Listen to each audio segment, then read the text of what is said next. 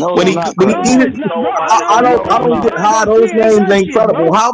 So what makes Kambosos more credible than Isaac Cruz and Ryan Garcia, bro? Ryan Garcia fight at 140, Did you just say Isaac Cruz? Really? So knocking out Junior welterweight is not more credible than okay. Welterweight. You got that a welterweight. All right, now. All right, so now we really bugging out. I think the hate is causing y'all brain, bro. Yo, motherfuckers just ignoring facts, bro. What weight class did Ryan Garcia fight his last 2 fights at? 138 and 140. So 140 pounds, bro. And you said, bro, he's not established at 35 or 40, bro. I like Ryan. He's cool. He's a man of God. All of that shit that he says, but he ain't done shit, bro. So was JoJo Diaz established at 135? Ryan Garcia ain't did shit, bro. So was JoJo Diaz? I'm asking a serious question. Was JoJo Diaz established at 135? Established at no fucking weight class. That's not what I'm asking you a question. I'm picking your brain. Was JoJo Diaz? Was JoJo Diaz? Hold on. I asked if you cared about. I'm asking you a question. Was JoJo Diaz established at 135? Why was that relevant?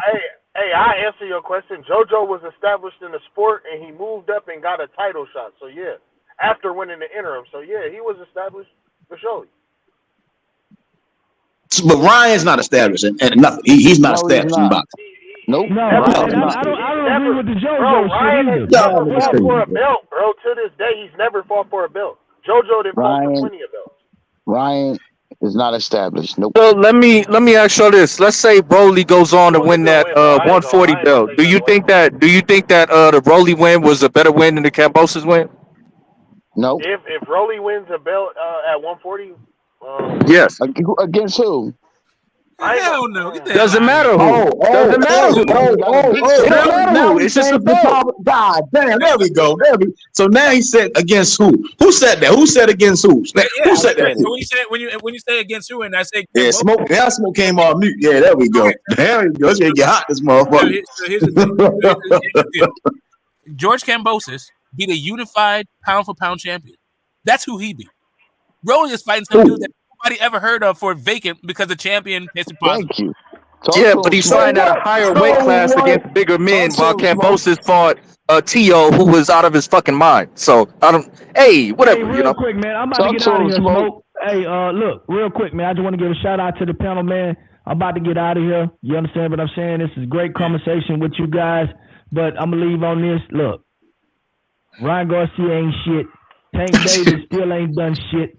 And he damn sure ain't the fucking face of boxing, although I do think he's a good fighter. He just needs to step up and fight somebody who is going to make us say, yeah, he's that dude, because he beat a proven, established fighter at a established weight class. Not somebody that's fucking bouncing around between 130 and 140 pounds like Tank Davis been doing for the last fucking 5 years, not picking up no fucking straps, just collecting checks.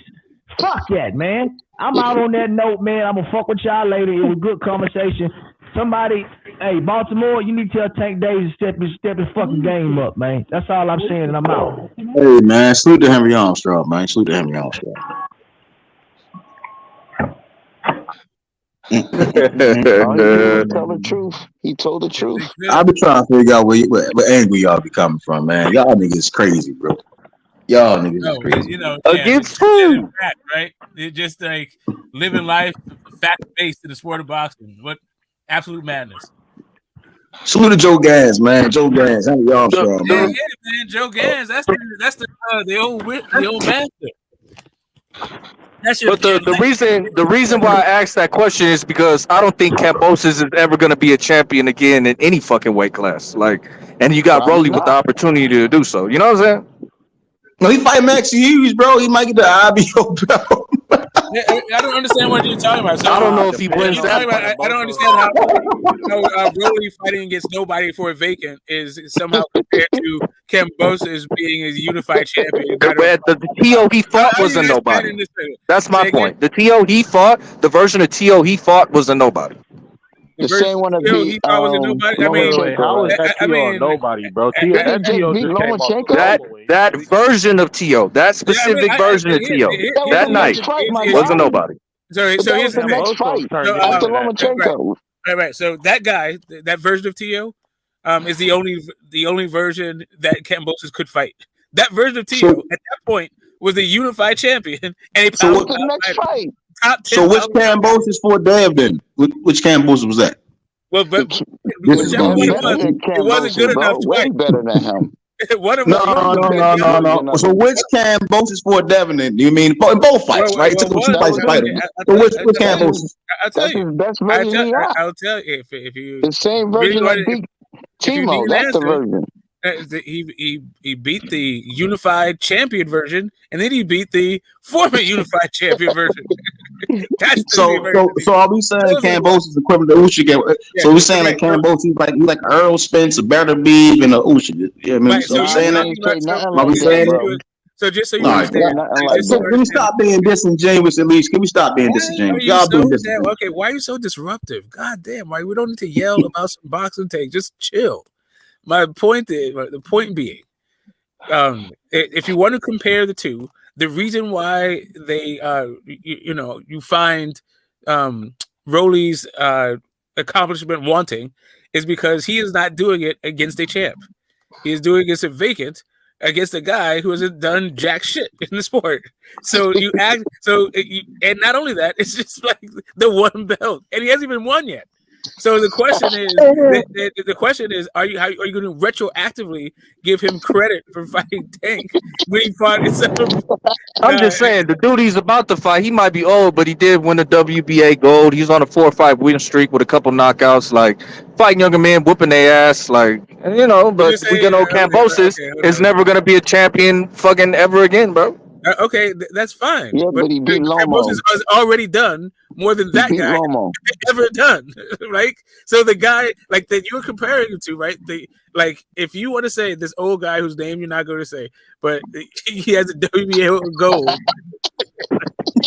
I can say it, y'all wouldn't know it though. But I'm just saying, I'm just pointing out facts. Like you said, we're fact based, right? Okay, I understand. And you know, it's another fact that belt doesn't exist anymore. They relegated that shit because it was cut from an era when they had too many belts. What are you talking about? He just won that belt like 2 fights ago. What do you mean? WBA gold? What the fuck are you talking about? What the hell is the WBA gold? Do you mean Intercontinental or some shit like that? I'm just saying the facts, brother. I got you. What? So he's in the sanctioning body for a reason, right? And that's why he's able to fight for the vacant title. No, So he's fighting for a WBA championship, man. What did he do to earn that? Wait.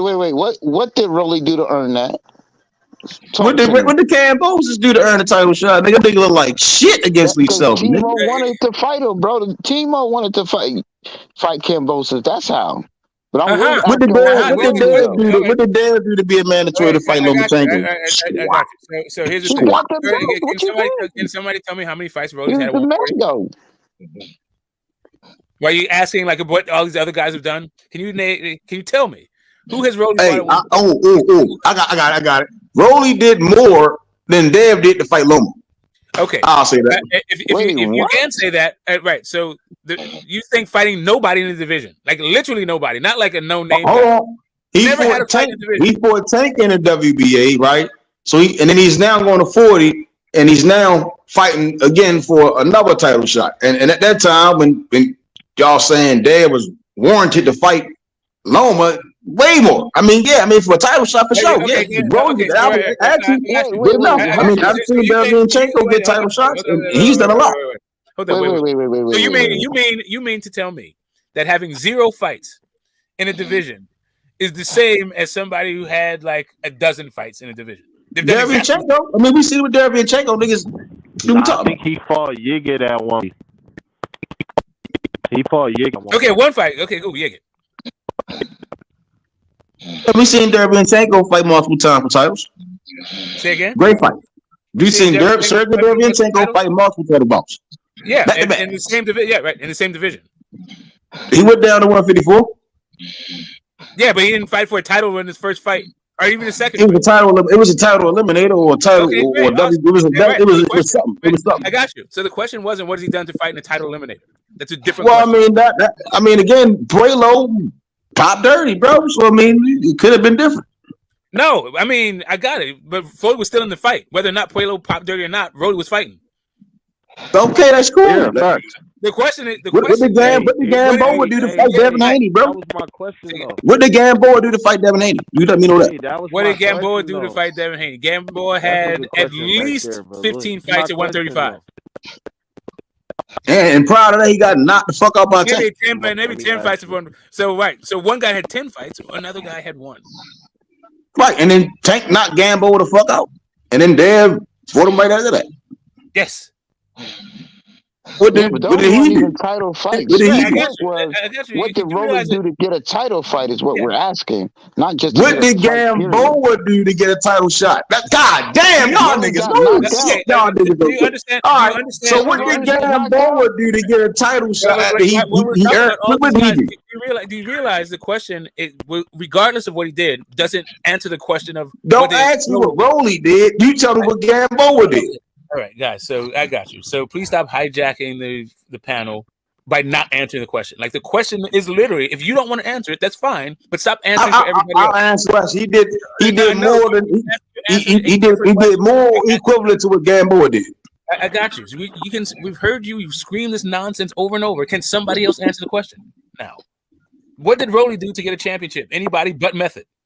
Okay, I will say this: Rolly fought one of the biggest fights at 135 at the time, and he's got one of the best advisors in the game, Al Heyman. So Al Heyman got him a title shot at another weight division. Thank you. Okay, we Simple as got that. honesty. We got honesty. He's with PBC, and he got the All fight right. handed So to he him. signed it. Thank He you. signed it. Yes, he He's has. an honest Very man. simple.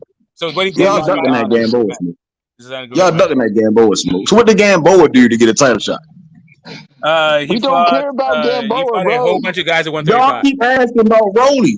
Gamboa got knocked out by Tank, then Dan fought him. Now Rolly got knocked out by Tank. How we fighting for a title shot? I don't. Y'all need a leg to stand on, bro. Okay, I get I'm trying to give y'all a chair at least get on a stool or something. Like I'm trying to help y'all out, man. I'm pushing it out for y'all. No, you're just rambling at this point. The dude fought a bunch of guys at 135. That's what he did to get a title shot. No.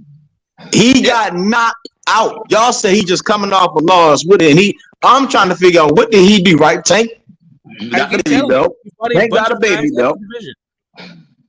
Right, but I'm saying if he got knocked out by Tank, then what did he do to get a title shot by Devin Haney next? How many times do you want me to answer your question? He fought a bunch of guys in the division. Right, so Rolly fighting Tank, fighting for just staying active in the WBA rankings, and then going to 40, he doesn't deserve a title shot. Nope. But Gamboa did it. He got knocked out by Tank against Devin in the WBC. So apparently, Rolly's had one fight against Yigit, who did fight. He fought for a title. Was it against Baranchik? He was a name. That's it. Gonzalo was a name. I think he I fought don't for a know title. why he's still a name, but he was a name. But Baranchik was at least Baranchik fought for a title. I think Baranchik had one. Nah, Yigit beat Sandor Martin at 140 though. Yeah, but Sandor Martin isn't done jack shit either. That's why that Yigit win for Crusade's pretty good. I mean, we just gotta admit there's politics on top of politics. Like, I don't think that Rolly is any less deserving of a title shot than Gamboa is in this specific situation. You know what I mean? Yeah, he's not 40. I mean, you can think that, but I mean, I just you can keep acting like having one fight in the division is the same thing as a guy who's had a dozen fights in the division. No, I mean, I'm not done. I heard you repeat the same shit over and over again. None of us are this stupid. Like, come on, man. Like, I don't know about that. Butcher a little slow. Nobody on this panel is that dumb. So maybe Butcher a little slow now. Can you please stop interrupting? Calm down. I'm not trying to be yelling over you about this dumbass shit. Like, here we go. A guy, Yigit, is a good win. Gamboa was coming off a knockout loss. Gamboa still has done more in the division than has Rolly. Rolly, after having one fight, and mind you, the Yigit fight was before he fought Tank. It wasn't like recent, right? Bro, Tank was a former 140-pound champion. I hear you. I get what you're saying, but if they fought at 140 pounds, and we would be talking about what they did at 140. Since the question is, what did he do to get a title shot at 140 pounds? The fact that he fought Tank at 135 doesn't really boast of what he did. All right, so what did Tank do at 140 to make Regis, Josh Taylor, and everybody else at 141 fight? Make a reported 125 million plus at 100 in the 140 pound division. Okay. So that doesn't have any. What's the word I'm looking for? So that doesn't. All right. So Man, you tripping, man. You tripping. All right, so you saying because Tank's money, right, is although you said he didn't do nothing at 140, but that's the reason he should fight because his money. Right. Well, And then Rolly faced Tank, who was a former 140-pound champion, stayed active in the WBA rankings, and now going to 140. He doesn't deserve a title shot. He doesn't deserve to walk into a title shot. Not only am I saying it now, but I said it last year that the 140-pound division was about to have a whole bunch of money in it because Tank and Ryan was probably fighting in that division. So Rolly not part of that money train. Say again? I mean, he is part of the money team. So Rolly's not part of that money train at 140. He doesn't bring money into the division. I mean, he brings name cash. It's not like he's a charity case. I don't know what you mean by that. I mean, what did Canelo do before he got all the belts at 168? Like, I mean, sometimes name cachet is enough to get you title shots. You know what I mean? He did a whole bunch of stuff. What are you talking about? Like he fought Triple G twice. Mosley. He fought Mosley. Yeah, he fought Mayweather. No, I said, what did he do at 168? What did he do at 168? Bro, before he got a belt. Oh, before he got he fought Rocky Fielding for that, like that, the world title. And there you go. Yeah, I mean he fought at 168. Yeah. Who did? What was Rolly's best win? I'm sorry. Are you saying that Rolly is Canelo? No, all I'm saying is. Wait, hold up a second. That's not what I'm saying at all. Suggesting that the guy who was on a $300 million contract. Listen to what I'm saying. Listen what I'm saying. Sometimes just having name cachet in a division that doesn't have any is enough to get you a title shot. Canelo had a hell of a lot more than name cachet, and Rolly don't have Canelo. Facts. And Rolly has a hell of a lot more than all them niggas there probably combined. The question wasn't why. Okay, the question is what has he done? Now you're talking about what Canelo did is a whole bunch of shit. Rolly done fuck all. Why in that's the hell not my that's not my point. You're missing the whole fucking that was your question. Your question was what did Canelo do before he got title shots at 168? And the answer is a fuck ton, enough to get him to the Hall of Fame without ever fighting at 168. My point is, if your name has value and you're going up in the division, sometimes that's enough to get you a title shot. Because let's say instead of just there being one Canelo in that division, let's say there were 7 fucking Canelos. Now where the fuck is he going to be at? He's going to have to fight the fucking gauntlet. Okay, but that's not the case. Do you understand that while you were talking about logic, we were talking about fact? When you ask a person what have they done, they're not asking for some alternate world where there's 7 Canelos in a division. I'm aware. My point is just this: him moving up with a name cachet was enough to get him a title shot. I don't know how much more simple I can put it. Because not like he did anything significant or special. Like that's all it is. Right. So just so we understand each other, name cachet is not the thing that got Canelo a shot. What he had done in the sport, the actual question, what has he done? Like you guys keep talking about everybody else, and the actual question, you answered it the first part. He signed to Al Heyman. That's fine. That's fine. That is something that he did. For me, mandated a shot, ordered a shot, being in that spot. It seems generous on his face, but the question, but you could also ask the same better questions. What did Yildirim do to get a shot? That's a way better fucking question than, to me, what did Rolly do to get a shot? Well, I'm not the one who asked it, so. There's guys who got it. I mean, I'm just saying, if you want to deflect. Tell that motherfucker again, man. He asked that simple shit, man. I'm just saying, the answer, I don't know why is this, it doesn't seem like very much. I don't think he's done it enough to fight at 140. I don't know why that's so hard to, why you got to talk about everybody else in the sport of boxing. So did Shakur do enough to get one at 135 before Devin fights Tank then? No, he fucking lost his opportunity to do that.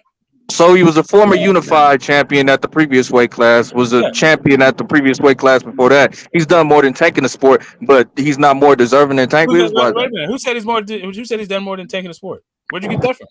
Tank never unified a division, has he? So. Oh, interested. Anybody else want to chime in on that? I'm sorry. Wait, hold on a second. Shakur Stevenson, I think, has had 3 championship fights in his entire career. Done enough, bro. Dev only had one. Won the interim belt. Devin Haney is on his 7th championship fight. Man, one man. Okay, he's on his 7th championship. We not comparing Devin. And I'm just saying, like Shakur, to say that Shakur's done more than Tank. Tank has had Tank's had a ton of championship fights. If we just handing out belts, man, Yeah, one. but Tank has never been unified or lineal champ. He's never been unified or lineal, so I don't know about it. And yeah, he is a 3-time world 130 champ, but he's never been unified or lineal. And he's older than them niggas, so nah, he kind of like on some other shit. But okay, so that's what I'm saying. So Shakur's more deserving of a Devin fight than Tank is, right? I wouldn't say that because 135, the nigga Tank has fought more opposition, and like I ain't gonna lie, it's kind of not even a conversation. Devin is something that could have been happening, bro. Tank been regular champs since 2019. Devin been WBC champs since 2019. Right, JoJo's more deserving of a fight. The fight that JoJo is far more deserving of Shakur, bro. That's what he's saying, man. Shakur isn't, you feel me, worthy of a shot, bro. He obviously is. Shakur ain't worthy of one. But JoJo was worthy because he won the WB, the interim. He's worthy because of that. But JoJo was. JoJo was more deserving than Shakur, right? That nigga, you know, them dudes. I'm trying to figure out. So JoJo was more deserving than Shakur, huh? What did you say? So JoJo was more deserving of a title. Hold up a second. When JoJo fought Devin Haney, where was Shakur fighting? What division was Shakur fighting in? Where JoJo came from? Wait. When Devin Haney fought JoJo, what division was Shakur Stevenson in? Featherweight. The division JoJo came from, where he lost his belt at. 130. You're right. So how would that make JoJo more deserving if Shakur wasn't even? That's some funny shit. Nigga, that's some funny shit. Okay, hold up a second. You do realize that JoJo fought somebody at 135 pounds. Man, your man's ducking, bro. Your man's ducking Shakur, man. Okay. Y'all boy ducking, bro. No, man. No. So you're saying, just so I can understand this. Hold up a second. And I'll go on mute. Just hold on one second, Rich. You're saying that if Devin Haney fights Tank instead of Shakur, that means he's ducking Shakur. He's not fighting Tank, man. Come on, man. That's not happening, bro. That nigga was in the stands. He was in awe. He was appalled the way Tank did Ryder. I don't understand why so hard. I feel like my English. I'm speaking very basic English, right? Like really simple questions. I don't know why it's so hard to get like straight answers to straight questions. Well, I think personally, I think the WBC going mandate. I think they're dropping. I got you. I'm not asking what you think. I'm not asking your interpretation of what you think is going to happen. I'm asking you a straight question. Do you think if he fights Tank, then that means he's ducking Shakur? No, I don't think that. Okay. No, although I know for sure that's not going to happen. He's not going to fight. Yeah, and I also agree with that. I don't think Devin is going to fight Tank. I think he's going to go to Shakur now because he probably thinks it's a more winnable fight for a good bag. But, I mean, if he wants to get knocked out by Tank for the money and maybe ruin his career, it's a risk. Maybe the reward to be worth it. So it just all depends on if DHP is ready to cash out their product, Devin Haney. I don't know if they are, though. Well, see, I don't think it's a cash out fight at 24 years old. I think it is because I think that fucks up the Floyd bag at 147, staying undefeated. So that's just my opinion, though. No, right. The Shakur bag is non-existent because Shakur is not a bag. Undefeated shit really don't matter. Shakur is a bag. Those are M's. What are you talking about? They came out of pocket for that damn JoJo fight. What fight is Shakur been in? Yo, niggas is crazy, bro. I'm sorry. What fight was Shakur getting in, man? No, I'm saying Holy Shakur Devin shit. fight. That's some M's. We can't act like it's not, Okay, bro. It's I a big mean, fight. at 147, it'll still be M's. I mean, all you talk about is M's. Correct, and I think the plan is to stay undefeated Devin Okay, until Haney then, on my nigga. paper okay. So for let me ask you finals this. for Wait, sure. let me ask you this. Hold up a second.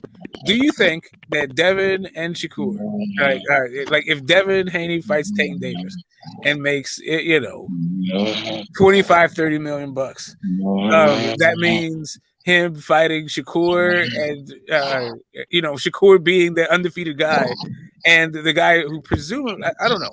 I feel like it's a risk probably worth taking. I think it's It going to could be very be, hard for me. Like, or he could be the perpetual B-side. Who's snoring? Is that Butch?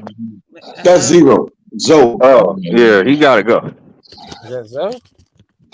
Oh, my fault. Yeah, I'm finna kick myself out. I fell Yeah. asleep. All All right, right, man. I love y'all, man. Be cool. Next time. So Yeah, I don't know why like people Your are. boy ducking, Smoke. Your boy ducking, man. I mean, I hear you. Like the only thing I where do see, you I see niggas two be things. I getting it see from, bro? that the guy's got a fight coming up, and I see the fact that he is talking about fighting Tank Davis and staying at He ain't talking 135. about that no more. He ain't Huh? talking about that no more. It's all Loma. There ain't no Tank no more, nigga. Yeah. No, I mean, I hear you. Right. So again, Hey, like but I why said, would he That need nigga don't Tank even to fight whisper that nigga Tank to name get no more better, after bro? what he did to Ryan. Nigga, what? that nigga don't Why? even whisper that shit. You guys seem insecure. Why are you so nervous? Why are you trying to troll so damn Hey, hard? but It's like not like you you're niggas is working awfully hard for hilarious, the guy's I'm first bro. just win against saying, boxing. bro. I just I looked at the know, but you're nigga's just saying Twitter. that I was while I'm hoping to talking. see Yeah, but see, something, but here's the no. thing. I wasn't done talking, so you're just saying while I'm just saying. And so can I just finish what I'm saying? Yeah, for me, it doesn't seem like this whole like boogeyman status that you guys are giving Tank like really exists. It seems like people are totally willing to fight Tank and take L's for lots of money. I don't know where Shut Devin up, Haney Mike. becomes like not a prize fighter all of a sudden.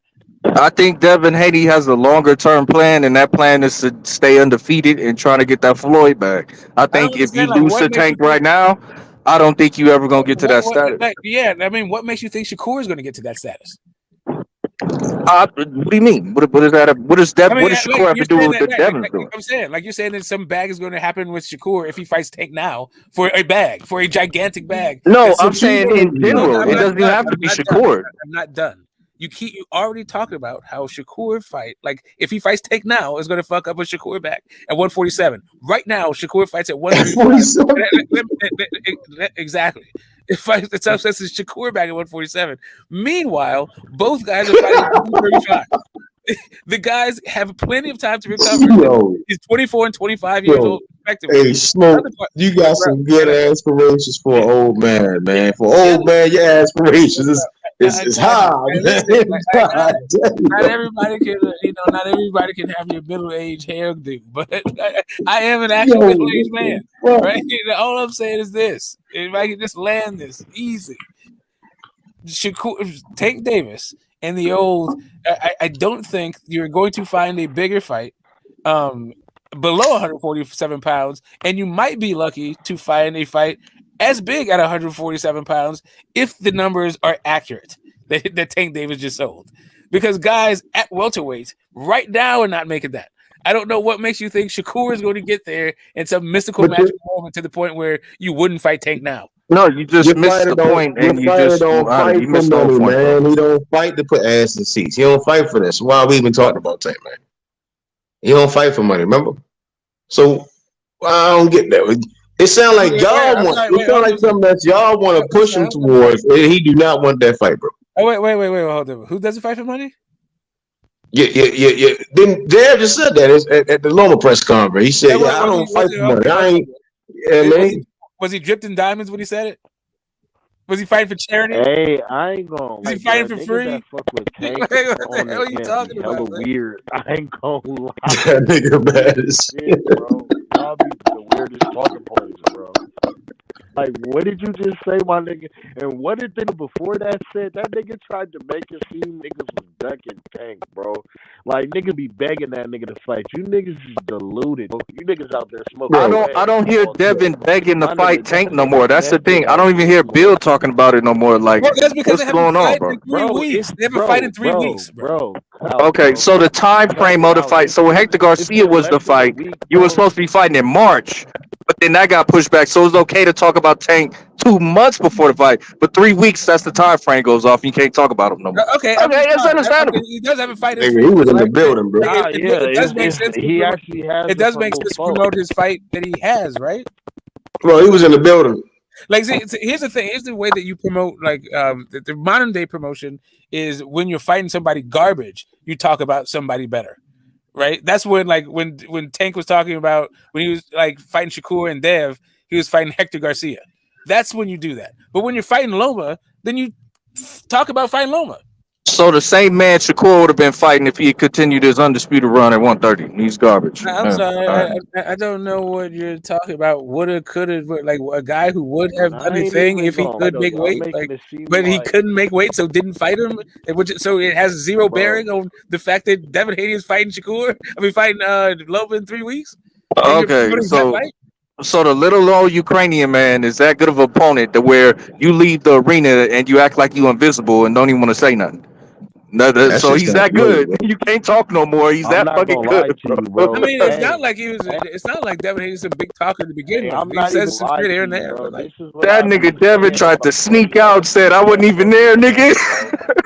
That What nigga, you talking that about? nigga did his best Earl Spence impersonation, man. bro. What is wrong with you? Your boy turned Earl I don't Spence, know. man. Like, I ain't gonna lie, I guess, though. What I was guess all this this is what happened say, bro?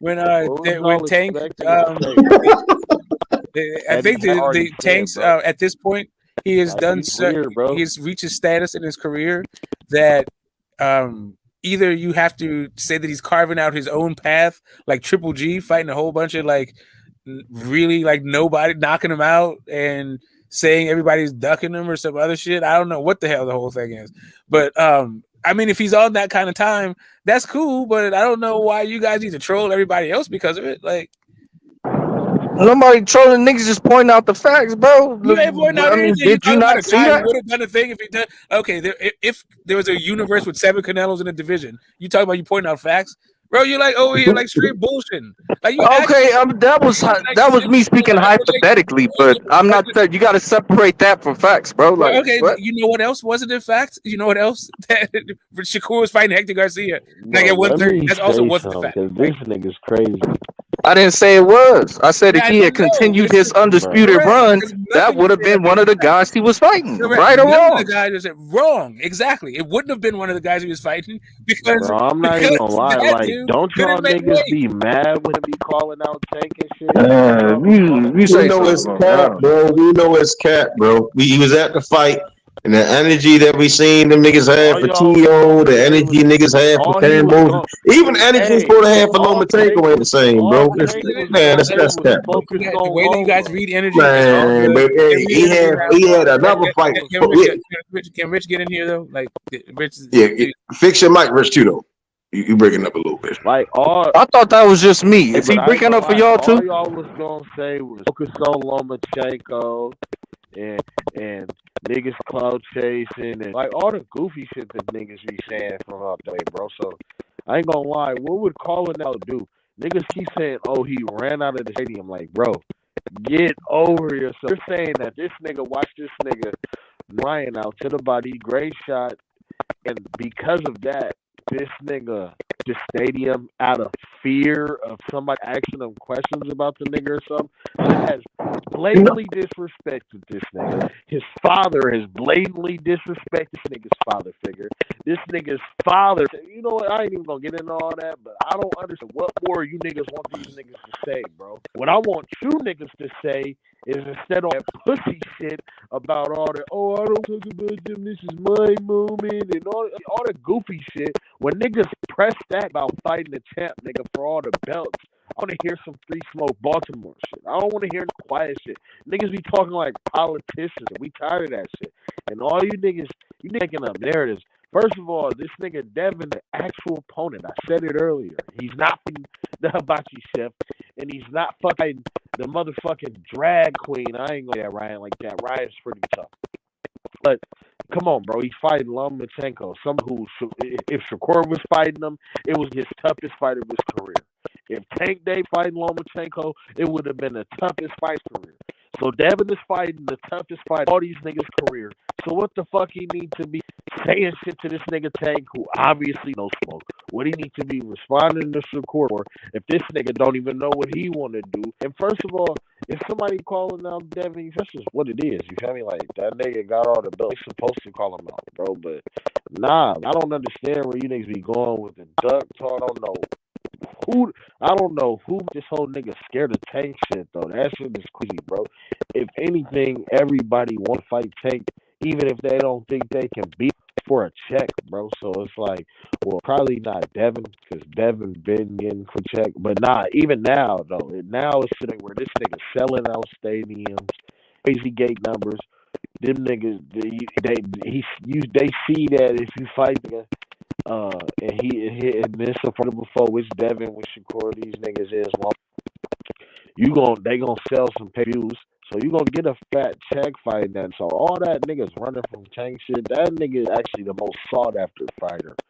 Everybody wants to fight that nigga. So all the ducks, that don't even make sense, bro. Cut it out. Wait. My point is this, Rich. My point is this. It's like this. Like, I don't think he's necessarily scared, but niggas energy change. And now he know it might be serious. And YouTube, Kitty Games is over, passing out mugshots and shit. Like, no, you might actually have to fight this nigga at 135, and you might not be in your best condition, my nigga. So you might have to start taking shit seriously. You know what I'm saying? When he fight Hector Garcia, you laughing, saying Hector Garcia ain't shit, putting out sparring footage, but he demolished the fighter you picked to beat him, and it's a different type of look, it's a different type of feel for that kind of energy. You know what I'm saying? Like, that's my point. That nigga gave that nigga was on both feet, 10 toes, like, oh shit, nigga. Niggas know Tank is serious though. Niggas And he was looking wide eyed, nigga, like, oh, what the fuck? I'm pretty sure he didn't even see that nigga Ryan get hit. Like, what the crazy shit, nigga? Everybody in the stadium, nigga. The show was enjoyable. I ain't even gonna lie. Like, nigga, Bob Arum go ahead and stand up, nigga. That nigga be chilling. Nigga said he did what he was supposed. I ain't gonna lie, bro. Watch how Devin do Loma though. Like, straight up, watch how you do that thing. Cause this the moment. Can we all agree that Loma would be the best name on Tank Davis, Ray, and Shakur by far? I mean, T.O. already beat him. We're gonna see though. Answer the question. So no, Lomachenko. If Tank was fighting Lomachenko instead of Garcia, Loma wouldn't have been. I think again, if Tank was fighting Lomachenko, I ain't gotta worry about going 12 rounds. I'm more so gonna be impressed Tank knocking that silly motherfucker out. He gonna be trying to tap dance. You don't never. I ain't gotta worry about 12 rounds and niggas putting hands in, like all this weird shit. Yeah, I know what I'm getting. Nigga gonna go out there and smash this motherfucker. No excuses. You ain't gonna be able to talk. None of all that shit go out the window. You know what I mean? With the Dev fight, Dev got to go out. I agree. He got to. I don't got Tank knocking Loma out, bro. I got him beating him, but I don't got him knocking him out. Tank knocks Lomachenko the fuck out. Tank knocks Dev out and Lomachenko out, bro. I got Dev stopping Loma, and I'm hoping it happens. I'm very hopeful. I think Dev is gonna try and make a statement. So like this is an interesting comment. I got to give it up to Juice right here. He said Haiti is irrelevant at 135-pound division now. Now that Shakur is there, he should move up while he has a chance instead of stunting his growth, looking like a skeleton on the scales. Yeah, that's you guys are telling some great ones tonight. So the guy who's fighting in a pay-per-view fight, undisputed fight, is like irrelevant in the division because Shakur, the guy with no titles, and fought Yoshino, is there. The dude with 3 championship fights who has been bullying guys who aren't that good at featherweight for the majority of his career. Now is the class of the division. Okay. I agree with y'all. I agree with y'all about what's in them. I agree. Niggas energy. Niggas at that Ryan Garcia and Tank fight. At the Ryan Garcia and Tank fight, bro, niggas' energy did change, bro. Thank you. I'm not the Definitely only changed. one who fucking seen it. I'm still Yeah, trying to I figure out mean, why they ain't see, sent why they ain't sent to a contract, man. right. So this is the same person who said that like people are not trying to fight Tank. Meanwhile, everybody's trying to fight Tank. I'm trying to figure out if the Like, hate but team people are ain't trying to the A think that side, why they ain't sent nice you about for a fighting Tank. contract, man? Like literally everyone, like Pitbull Cruz is trying to fight Tank. Niggas not even I'm worried not about done. sending I'm not done. nobody Pitbull Cruz is contract. trying to What are fight you him. talking about, bro? Niggas gotta Broly is trying to fight bro. him. What are you saying? Those are guys who've already fought him. They're trying to fight him again. Prograis is trying to fight him. Matias is trying to fight him. Josh Taylor will fight this dude. Devin Haney is trying to fight him. Shakur is trying to fight him. While you guys are talking about like people are thinking twice and energy changes, what the evidence, what the facts of the matter are, not you guys as Dionne Warwick spooky ass shit you talking about. We talking Everybody about you naming, everybody you I naming, got it. So I got you woke up. everybody you Just woke naming gonna get knocked the fuck out. But Straight the like question that. is, Everybody gonna get knocked I out. got you. The issue is not whether or not the Tank will win. The issue is whether or not they're trying to think twice before they get in the ring with him. But those dudes, the only thing they're thinking about is their 401ks. That's what they're thinking about. The thing about retirement plan. So does that apply to Devin too, right? That really this is a cash he want to cash out the Tank.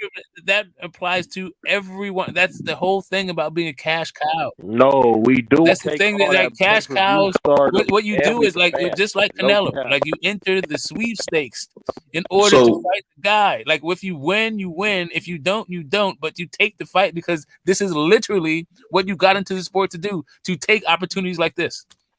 To make all right, so he Billy Joe Saunders. Let me say this though. This is the real thing though, and this is why like these niggas fight for the same pretty much core fans. Like this nigga Hank Davis right now though, he got the black fan base, bro, on lock, bro. Like as far he got the black fan base on lock, bro. With Devin, like that's on. Really, he don't deserve it though, cause he ain't really about shit. Like he not doing shit. He fighting for regular belts and beating the Mario Barrioses and the Rollies. Bro, like that. did you see Top Rank drop that clip where Bill and T.O. Bill and Cambosis' fathers is arguing on stage and Cambosis and Dad sitting there staring at each other and shit? Nigga, don't tell me about what a nigga deserve, what a nigga don't deserve, bro.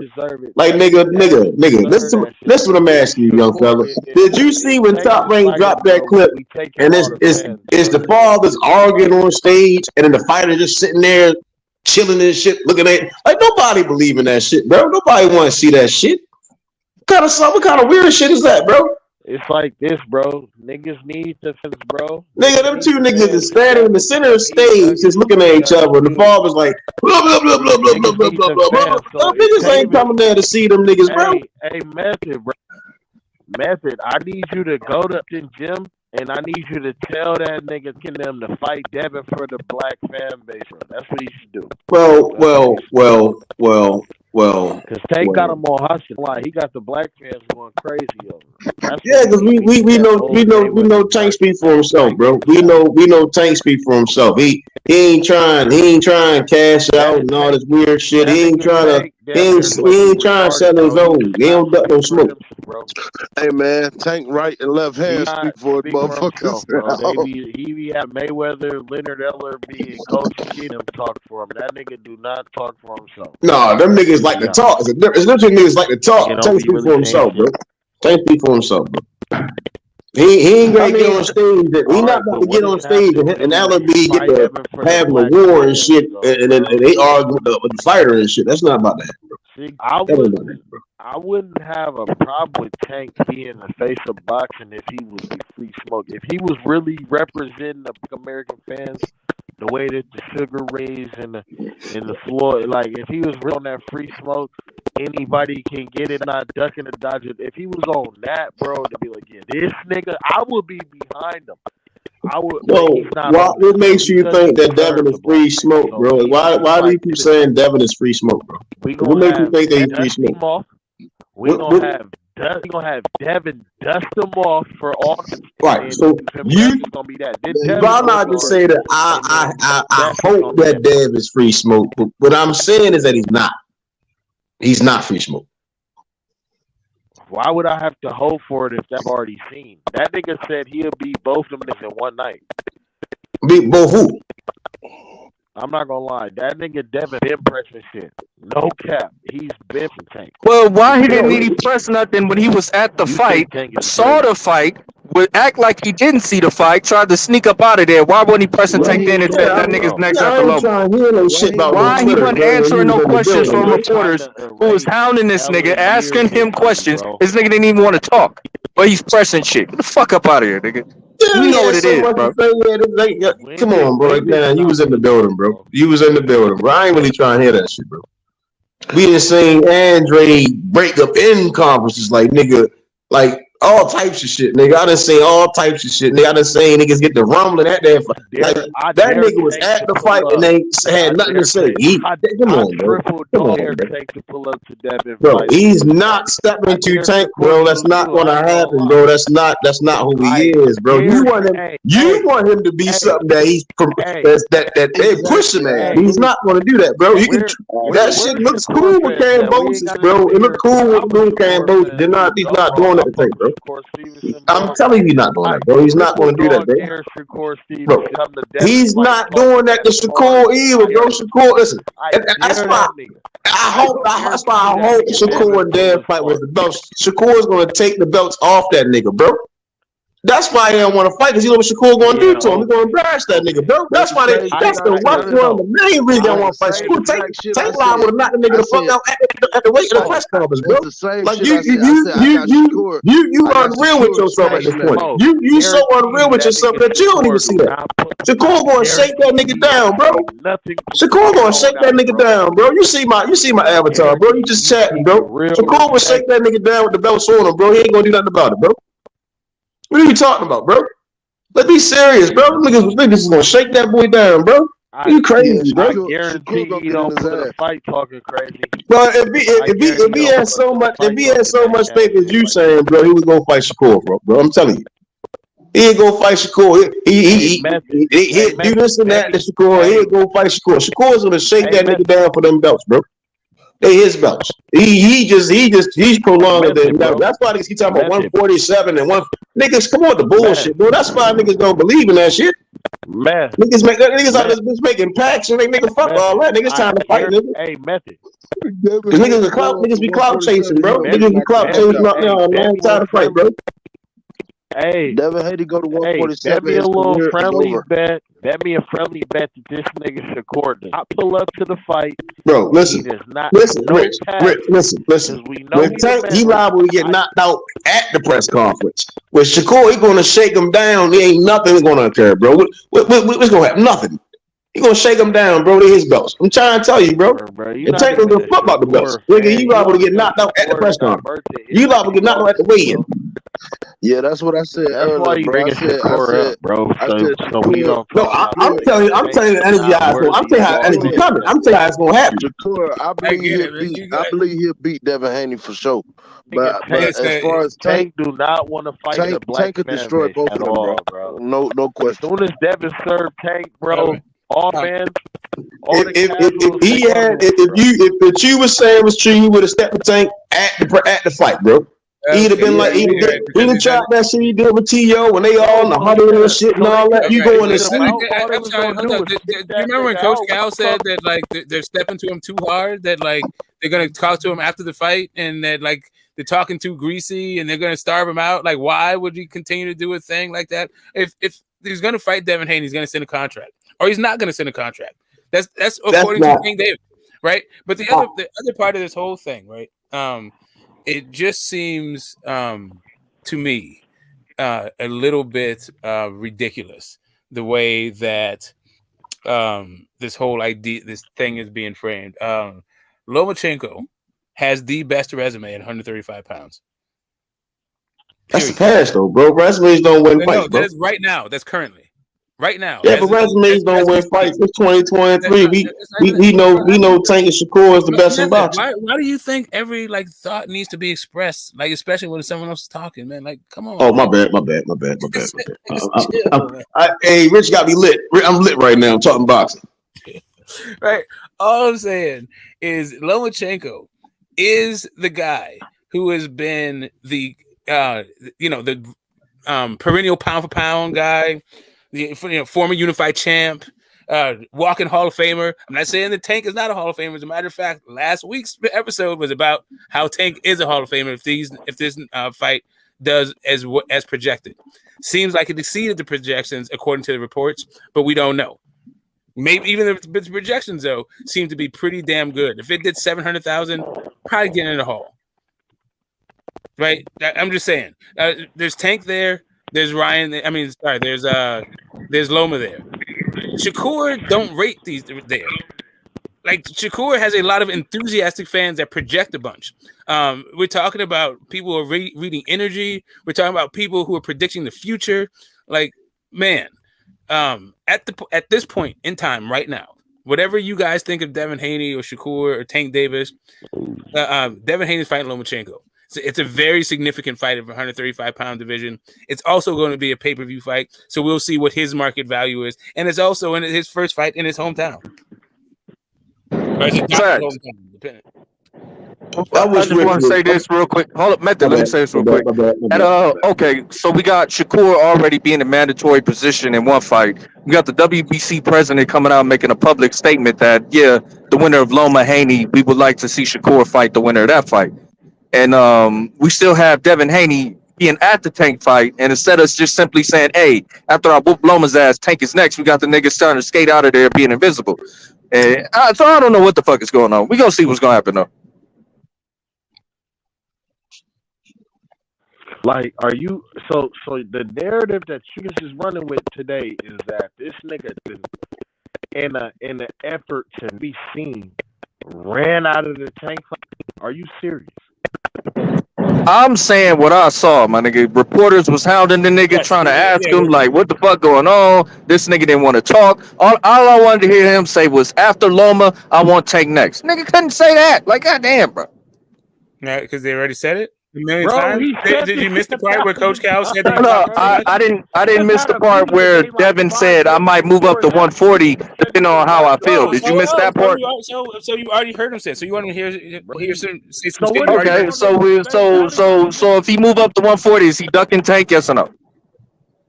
I don't know. He just said nothing. He just said nothing at 140 interested. Bro, he said he wasn't interested in nothing at 140. Listen, if he goes up, if Tank Davis decides that he is not going to fight Devin Haney next and fight Pitbull Cruz, and Devin Haney moves up to 140, then no, he didn't duck Tank. Facts, I agree with that. But if he tries to make a fight with Tank and says, you know what, I can't make the weight, it's going to be too much, I'm going to go up to 140. Did he duck Tank? Depends. Is Tank going to try to fight him at 140 with catch weights and rehydration clauses? No, we're strictly speaking 135 undisputed. I mean, Tank don't. I thought Tank don't care about the belt. You guys got to keep this thing gully. If they're gonna fight at 135, you already told me Tank don't have to worry about paying sanctioning fees. He can whoop Devin Haney's ass and then drop him. So what's the point? I mean, what's the problem? The belts belong to Devin Haney. He's not the one paying. Shakur's. Tank is not paying the sanction fees for Devin's belts. You got to pay the sanction fees. Yeah. Hey man, yes, Devin is the one with the belt. Cruz, you niggas need. Right, you still got to pay the sanction fees. Even That fuck is it? If you even fighting for, you still got to pay them motherfuckers. No, once he has the belts. Then if Tank wins the fight, then he'll have to pay Tank sanction fees if he keeps them. No, you gotta pay a sanction fee to fight for the motherfuckers. Yeah. If you're in the rankings, you gotta pay. You gotta pay for. You gotta pay sanction fees. Okay. If it is an ordered fight, then you get sanction fees. Other than that, it's the champion who has to pay sanction fees. No. If you're in the rankings, let's say you're in all rankings, you paying the fee to be in the rankings. Yes. If you fight, from my understanding, anybody, because they have a check, let's say Usyk and Fury, right? Usyk and Fury was have a fight, right? Both got to pay sanction fees for that fight. That's my understanding. And why do you think that is?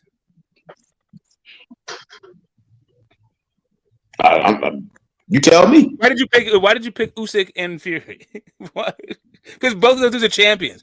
And yes, if you're in the ranking, you pay sanctioning fees. If you're paid for championship fights, the champion pays the sanctioning fees, unless it's an ordered fight and it goes to purse bid, and then the sanctioning gets another thing. Actually, ordered fights, I think, it's always a sanctioning fee. I think you can get around the 20. You could maybe negotiate a thing away. I'm not quite sure how it goes in like the ordered fights, but yeah, I think for ordered fights, there's a sanctioning fee for that thing. But there's a voluntary fight.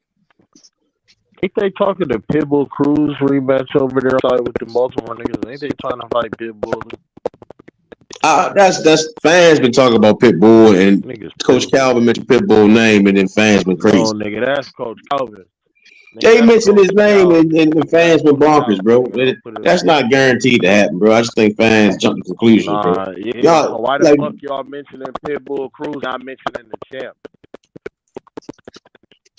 Listen, again, I already told you that's gonna happen, Rich. I already told you. Nah, nigga, answer the question, nigga. I already told you, Rich. He's not gonna fight Tank, bro. He the Loma fight. Focus on your fight before you make it to your fight, man. Focus on Lomachenko, man, and try to knock that motherfucker out, bro. Don't be popping up the fights and then not call niggas out, man. You can't be doing that, man. Can't be doing that. You pop up. Don't be in the camera and all, bro. Like nigga, come on, man. He say Devin Haney name. He say Shakur Stevenson name, but he bringing up Pit Cruz. Why you doing that out there, man? Bro, he already. Man, come on, man. Floyd said he want to see Tank and T.O. Calvin say he wouldn't. Floyd said Tank and T.O. Calvin say he wouldn't mind. He would like to get back, to finish off Isaac Cruz. Tank said worry about May 20th. Bobbity bop. It's different thoughts, but we know what Tank said. He said he definitely want to knock this motherfucking Devin Haney out, bro. That nigga Tank said he ain't even want to talk about Haney. Nigga, shut the fuck up. That nigga said, I ain't trying to talk about Haney. You out on the panel. You out on the panel. You just like Rick. Here we go. It's about to be you know your boy on live image, a clear image.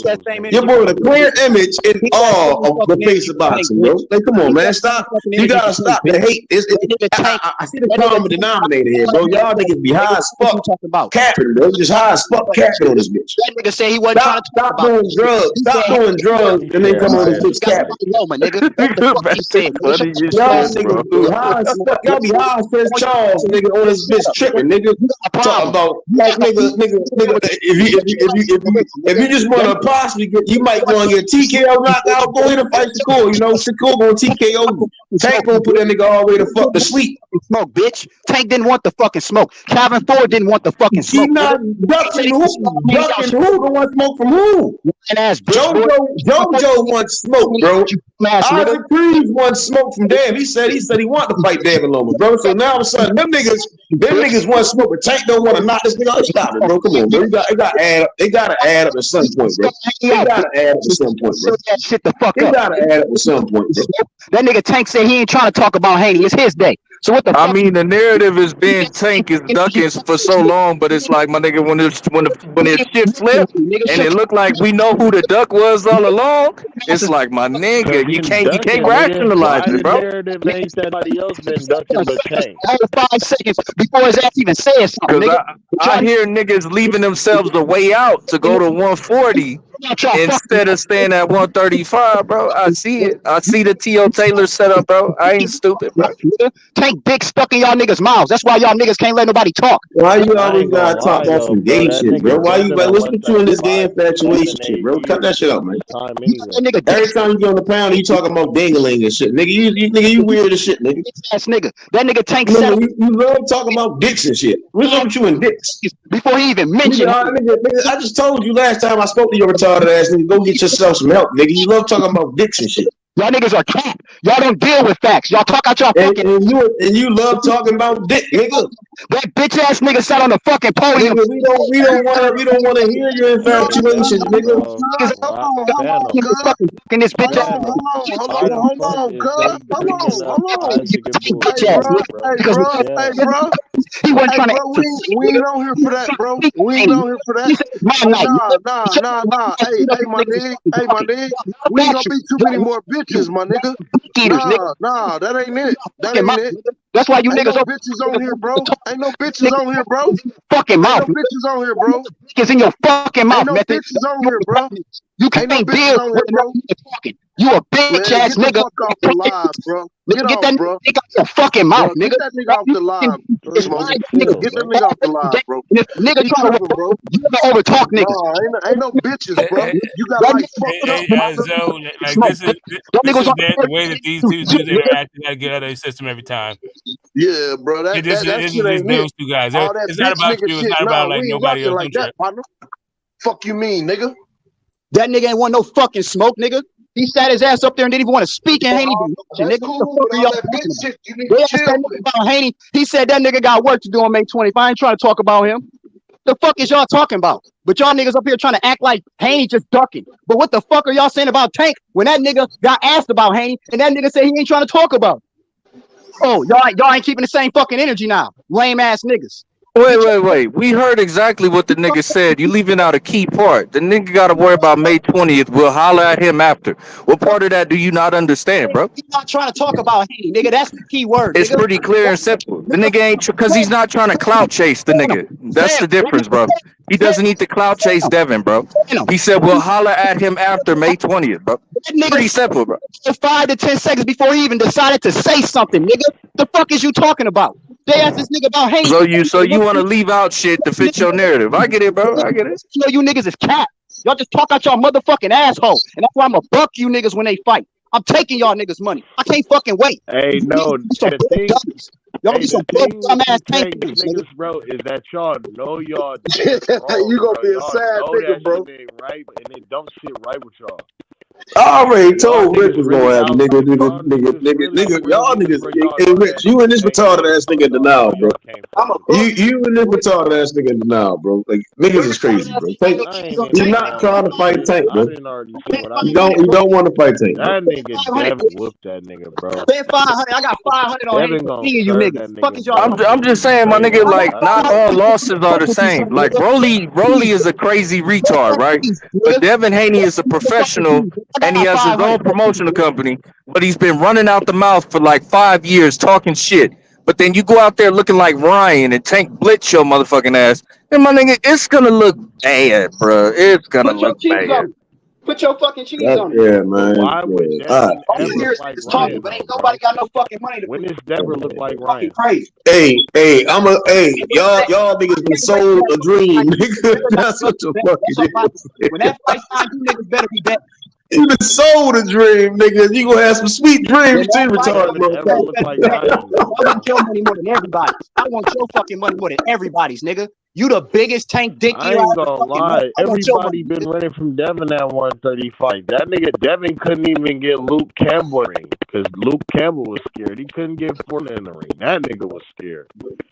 Couldn't get all them niggas in the ring. Loma in the ring, nigga scared. Ryan in the ring, that nigga scared. They start talking about the Tank and Devin fight because both of them niggas had southpaw ortho opponents. And them niggas started saying crazy shit like, "Oh no, they don't want to fight," and all like goofy shit. I'm tired of talking about it. Niggas be scared. I don't think Shakur to Devin, but that nigga Tank, bro. I get back to about. I don't get how Nick Baltimore and the DMV and I don't get how you niggas be Bro, we talking don't real care shit. about Y'all none of niggas that these niggas Twitter cheat on shit, that yourself. talking shit that y'all enjoy, bro. We all that shit is cap. Niggas see through the Fuck bullshit, Twitter, bro. my nigga. I Nigga, we barely be see through on the Twitter, bullshit. That's man. why this retarded ass nigga to the left of you so hyped up. We niggas know, nigga. Listen, if the fight happened, bro, just know, man. I told you he was getting knocked out, bro. Just know, bro. He going Yeah, to bet sleep, bro. that shit. That's All all the I'm way to gonna say. sleep, bro. Like nigga, Like, come on, man. Let's be serious, man. Like, let's be serious, bro. He was at the nigga fight. He was at the nigga fight. Where was the Cambosos energy, bro? Where was this Keo energy, bro? I don't. You should have no problem betting. You energy changed, bro. Energy changed. The whole thing seems to be a gimmick, bro. And the other 500 nigga 30 something years up in the game, and he been boxing the best of the best.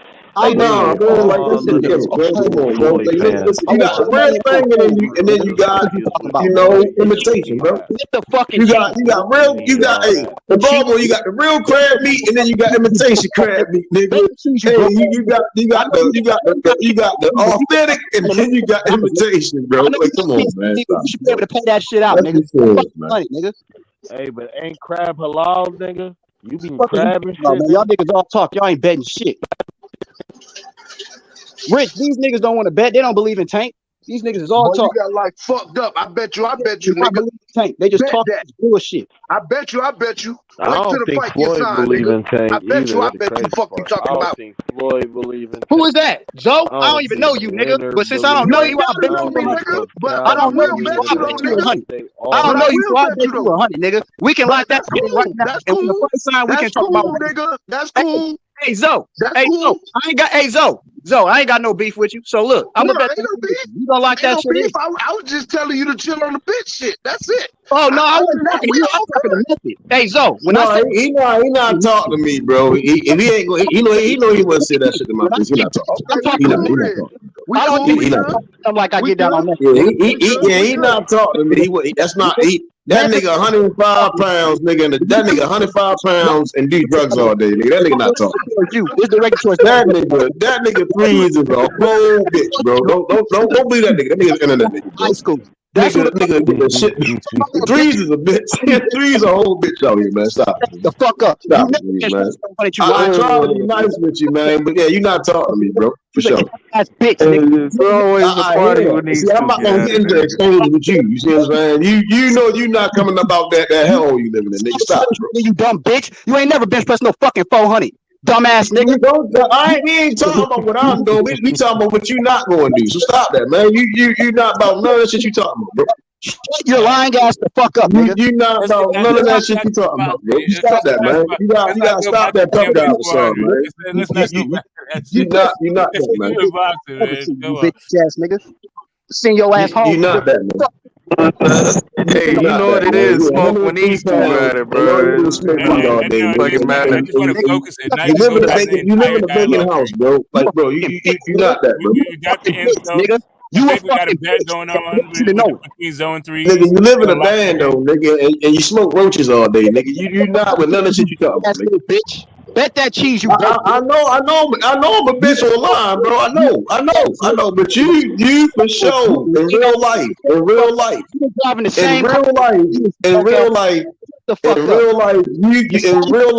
niggas, you get slapped in the head and get told to go buy the candy and Rellos and all that shit, nigga.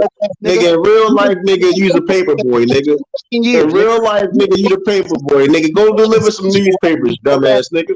In real life, nigga.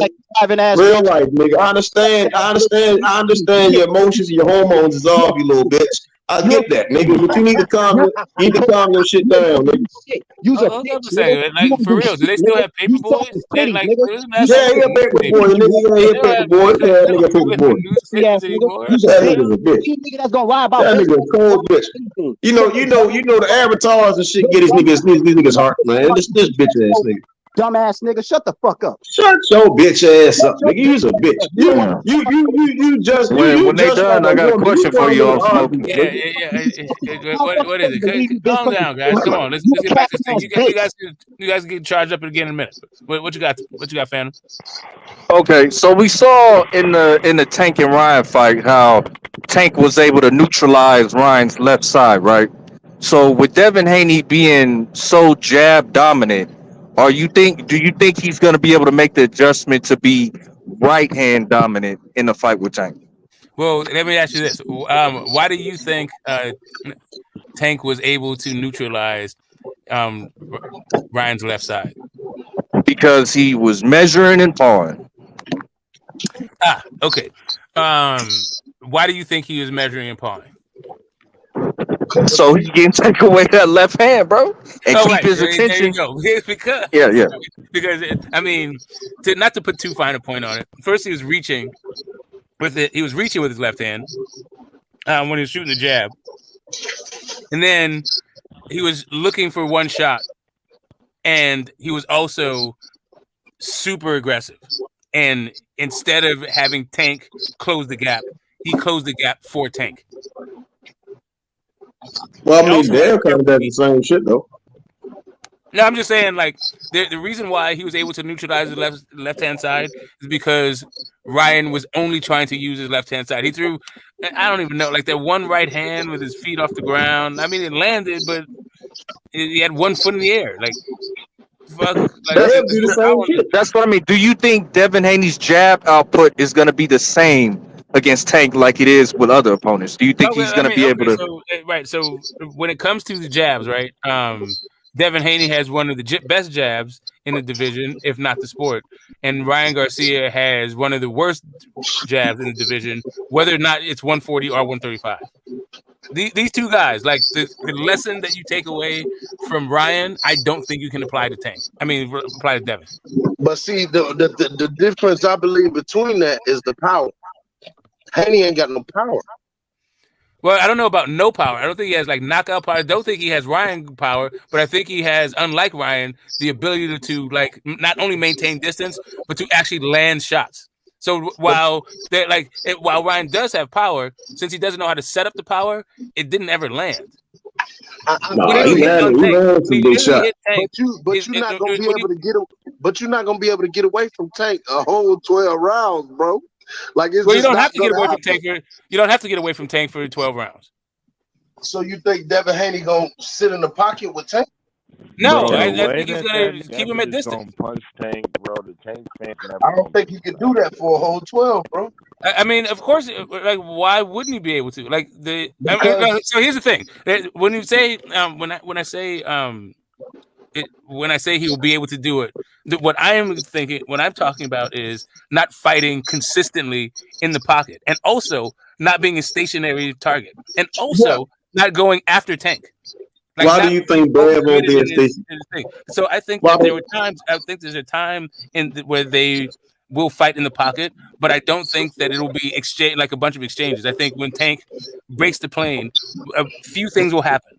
Either he'll be met with a right hand, an uppercut, or he'll be tying him up for the majority of it. He may vary it up for whatever, maybe a hook to the body, but essentially, I think that's what you're going to be seeing. You're going to be seeing a variation of about 3 or 4 basic shits, and before you like clinch up and start the whole process again.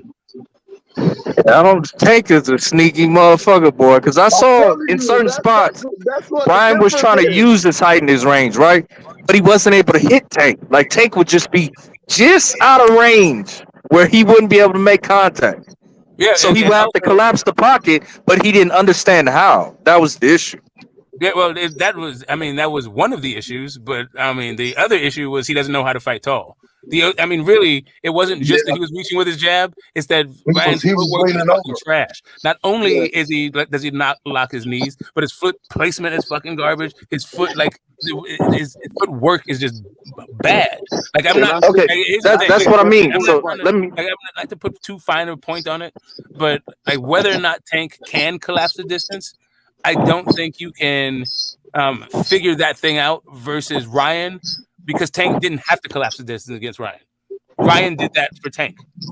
Right. You're absolutely right. So my point is, let's say in a fight when Tank and Devin, right? If Devin is at range and using distance and he's not able to hit Tank, like, what the fuck is he supposed to do? What adjustment can he make? What do you mean if he's not able to hit Tank? If Tank is ducking under them jabs, if he's just outside of your range where your jab can't make contact. Wait, hold up a second. Do you think that Devin Haney has a better jab than Rolly Romero? Yes. Do you think he has a better jab than Leo Santa Cruz? No. Yes. No. I think what you're missing out on is that. All right, so the problem with that Tank's is defense improved. His hands gonna go in pockets, bro. Like, Rolly's bringing other shit behind the jab. Dev ain't gonna bring shit but the jab. And that's going to be the flaw. We need more than just a fucking jab to be Tank, bro. We heard Dan say he wasn't even going to throw an uppercut because bro. Tank on knock Bev out, bro. I hear you. Smoothly, bro. The thing is that you vary it up, so you don't know what Tank is. He's not going to throw that. The moment he start, the moment crying on the mic, nigga. Tank going time to jab because man, Tank not going to. Hold up. Chill for a sec. This Wusa. I know it got heated for a minute, but we're gonna get through this. All I was talking about was the jab. I wasn't talking about whether he has power or anything about that. We're talking about a style thing. There is the question is, can you vary up what happens from the mid to close range so that Tank can't set you up for a trap? If you are not in a station, and if you're not a stationary target or breaking the plane or closing the gap yourself, we haven't seen what Tank does. Because I haven't seen Devin do the things that you want him to do. You haven't seen Devin fight from range and fight long. I've seen him attack JoJo. What I can really base it off of again is JoJo's kind of on the younger side and does have that pedigree to present certain things, but not deep depth that what Tank presents in the ring, right? So it's when I've seen that, it's like again after the fourth round, Dab is on ropes. Dab is backed up. He gets flat-footed and he starts to force a lot of shit, right? So then I'm looking at the Kambosos fight, both fights, and I'm like, well, yeah, you can put your hand out. You trying to find your range with Kambosos. Tank not letting you do that shit, bro. Like all the shit that Dab does have success with, Tank don't allow that shit. So again, what Fam is saying, like he trying to throw the jab, it's gonna be prior to the fast speedy cannon to try to even get the shot off. Tank gonna time that shit. I think Dab is the easiest fight for Tank, bro. It's gonna be easiest. It could very well be. What I'm just saying is that Tank has fought guys who have statue feet. They're fucking cement feet, or they come at him. Devin Haney does not fight that way. So for me, I could see Tank doing what he usually does and figure out a way to close the gap and hit him with something, set him up with something, maybe capitalize on a mistake. All of that could very well happen. However, there's something that the way that Devin Haney fights and his style of fight, he's very cautious. He does not overcommit. He is not going to close the distance himself to help Tank. He's not going to assist in his own destruction like that. He doesn't generally fight. He doesn't generally throw the same punch or the same kind of punch several times in a row, except for like his jab is very active. And what makes it so good is how he varies it. Yeah, I mean he has some attributes. It could very well be. It could turn out the way that you say. He's saying the same thing Tio said. Like the way to beat Tank is not to commit. I'm really not, and please. Well, I'm not saying you're saying everything. I'm saying he mentioned what he mentioned was. My point is this: like Tank Davis, if he is focused and locked in, is a whole load. But, however, their attributes and stylistic challenges in the Devin Haney fight. I think Tank is a man amongst boys for this fucking thing. Right? Like really what it is Tank is like all the way fucking grown up and Devin Haney is still growing. Niggas nuts. Hey man, if you don't commit to nothing in the boxing match, bro, with a nigga that can do everything that you can do and more and does it better, bro, you going to sleep, bro. That's all I know, bro. If you're not committing to the jab, you're not committing to the right hand, you're not committing to the hook, you're not even committing to your footwork, you going to sleep, bro. I know that you're bullshit. I know that you're not bringing it. I don't gotta worry about shit. This is your bias, and that's cool. You have a good your pick. It's a reasonable pick. You're not like I know. I've been in the ring, bro. I know that you're not committing to shit, bro. What do I gotta fucking worry about, bro? There's nothing. Ain't no mustard. Ain't nothing on that bitch, bro. Nothing. Like no shit. You so worried about not getting it that I'm gonna hit you with some shit, bro. Okay, I got it. Can I get through my take now? Thank you. Like I was saying. The thing about Tank Davis is he is short-armed, short in stature, and he's quick. But if you can match that dude's speed and you maintain the distance, then his arms become a liability. Tank needs for you to assist in your own destruction. He needs for you to stand there and throw shots. He needs you to trade with him, or else the thing becomes, how does he get to you? So basically, what you're saying is that he gonna run. Devin Haney gonna basically run the whole fight from Tank. Thank you. So you're not landing punches. You just running at this point. So now you just running. You just hoping that you don't get hit. What I'm saying. So do you guys think that it is a smart thing to do for Devin Haney to stand still and trade with Tank Davis? Hell no. Okay, I know he can't. He can't do what you said. If you saying so, if you're not throwing punches, then I'm throwing punches. I'm not done. Hold up, because I agree with you. I think that's dumb. Do you think Devin Haney is dumb? No. Based on what you're saying, this is the run. Yeah, bro. You're not going to fight, bro. You're going to lose, bro. What I'm understanding. So it says I don't think Devin is dumb. I think he's going to do what those other guys should have done and maybe could have if they had the ability to do it. But the Tank has been choosing the guys that he fights because they all have these things in common. Either they are the trade guys, they stand in place and throw a ton of fucking shots, or they come right at you. Those are the guys Tank's been fighting. This is the thing that's what's intriguing about the Devin Haney fight. I think that you were like that. Like Tank should be favored. Like I said, he is a more polished fighter than Devin Haney. Devin Haney has a style and attributes that could actually put him over the top in this fight. So basically, you sponsoring Devin Haney ring generalship. I'm saying that it's a stylistic and an attribute kind of like detriment for Tank. But Tank has he has speed and he has power, and like really what he does is he knows how to throw the right shot with speed, power, and accuracy. Right? Yeah, I think that Tank is probably gonna faint. That will always give him a that will always give him a great opportunity to win in the fight. Other than that, he's a really good boxer. But Devin Haney is also a really good boxer, and Devin Haney his weaknesses are not Tank's strengths. I think if Jojo Diaz was able to find the target and Tank has a 3.5 inch reach advantage over fucking Jojo Diaz, I don't think that'll really be an issue. But I think Tank is gonna feint Devin Haney in the freezing and not really throwing that jab as much. I think Devin's gonna get feinted into oblivion and eventually get caught. And it's gonna be bad, bro. It could be that he gets fainted. It could be that he gets fainted. Tank is very good at the feints, especially if he reacts to Tank's power the way that Ryan Garcia did. Because like it was like you remember that game Clinton? Like Ryan, man, that dude, like once he tasted that pop, like he didn't want to get hit with that anymore. And that could happen. The issue is the reason why he was tasting the power in the first place, because he didn't fight tall. And he couldn't maintain it. That's very true, but you still can't keep Tank off your ass, bro. Because Ryan had hella power. We see he shook Tank up. Everybody saw that in the fight. But Tank's not on anybody's ass that can move. But I'm saying, like, Devin Haney don't have no power to keep him at bay, bro.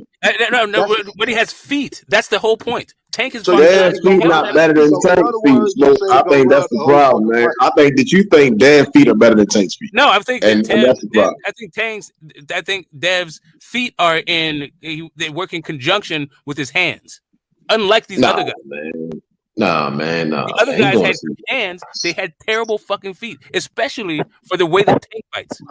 I agree with that. I think Devin Haney's his coordination is way better. You're definitely right about that. I'll give you that. You know what I mean? I ain't gonna knock that, but your feet can't do shit for you when you get punched in the body.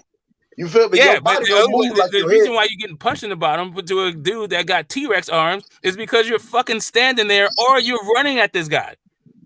Right, but Tank. I'm trying to see it how you saying it. I just don't see it that way. Bell rings. They gonna meet in the center of the ring, bro. 9 times out of 10, Tank not. It's like you saying Tank gonna be just stalking this nigga on some David Tua shit. Like, nah, man. Like that's not what's going on, bro. Like, nah, man. No, yeah, I got it. What you think is that like Devin Haney's gonna turn into Errol Spence and come rushing the Tank, and then all this like Tank is gonna find his whole like Leo Santa Cruz, or he's gonna stand there or like run at him in a pit bull crew. Like this ain't that. Like Devin Haney's No, I'm not saying. I've seen JoJo. I've seen JoJo find a way to get where he wants to be. I've seen Cam Bosa with probably the worst footwork out of these guys. Right, get to where he needs to be. I've seen Linares get where he needs to be. I've seen all these niggas that don't do that shit. Like Tank get where they need to be, bro. What are we talking about? Line out your asshole, whichever one you want to choose. You think Kambosos has worse footwork than Ryan Garcia? It's up there, bro. It's terrible, bro. Okay, I mean that nigga smother his shots. He smother all this shit. He good at timing. He a counterpunch at heart. Nigga, you mean? You can tell he's probably get his ass beat a lot. He counterpunch a lot. Yeah, I mean, counterpunch. Yeah, when I seen Kambosos doing hopscotch in the second fight, I was like, what's going on here? So I would say both their feet are nothing to speak about at all. Brian and Kambosos. I just personally, man, bro, like, I just think that Haney is a superior boxer. I do. I think he has one of the best jabs. I do not think his jab is better than Leo Santa Cruz. I think that's a bad representation of the jab because Santa Cruz throw more jabs than any boxer in boxing. That's proven. So, and he's sharp. So he was tapping the shit out of Davis. He just didn't have the power to keep him at bay. You feel what I'm saying? I think but Devin's jab is. He also didn't have the feet for fucking like. There's another guy that has cement fucking feet and comes at you. Yeah, you're right. And not only that, there's a guy who was trying to trade with Tank consistently. Yeah, he did. But the difference is that I what you saying is basically he gonna have a Floyd Mayweather approach to that fight. You feel what I'm saying? He's gonna have a Devin Haney approach. This is the way that Devin fights. Like, listen, the JoJo Diaz, and you said this a bunch. And I'm sorry, Zoe. I'm sorry for interrupting. No, you good. Yeah. Like I was saying, when it comes to Devin Haney, especially the difference between the guy the guys that he did fighting, Devin is just he is a very cautious dude. Yeah, he is not a guy that is trying to trade. Like I think in a couple of fights that he took some chances, right? Or not at a certain point because I think like he felt like he could, right? I don't think he's going to fight Tank the way he fought JoJo Diaz. But the other part of that thing is I think JoJo Diaz is way better, has way more experience fighting the kind of fighter that Tank that Devin is versus Tank. Like that's crazy, man. Like that's crazy. Just so we understand with each other. Right, let me get it out. JoJo fought Gary Russell Jr., a supreme technical boxer who uses his distance and his feet in order to get his work done, and that's how he beat. That's how he beat JoJo, right? Also, Tevin Farmer. Another guy. Let me finish, man. This JoJo Diaz has developed the contrasting style to an outboxer. He is a guy who is an actual pressure fighter, and not only, but and the other thing that he's not is a big puncher like Tank. So JoJo Diaz's output generally is like it's higher than Tank's.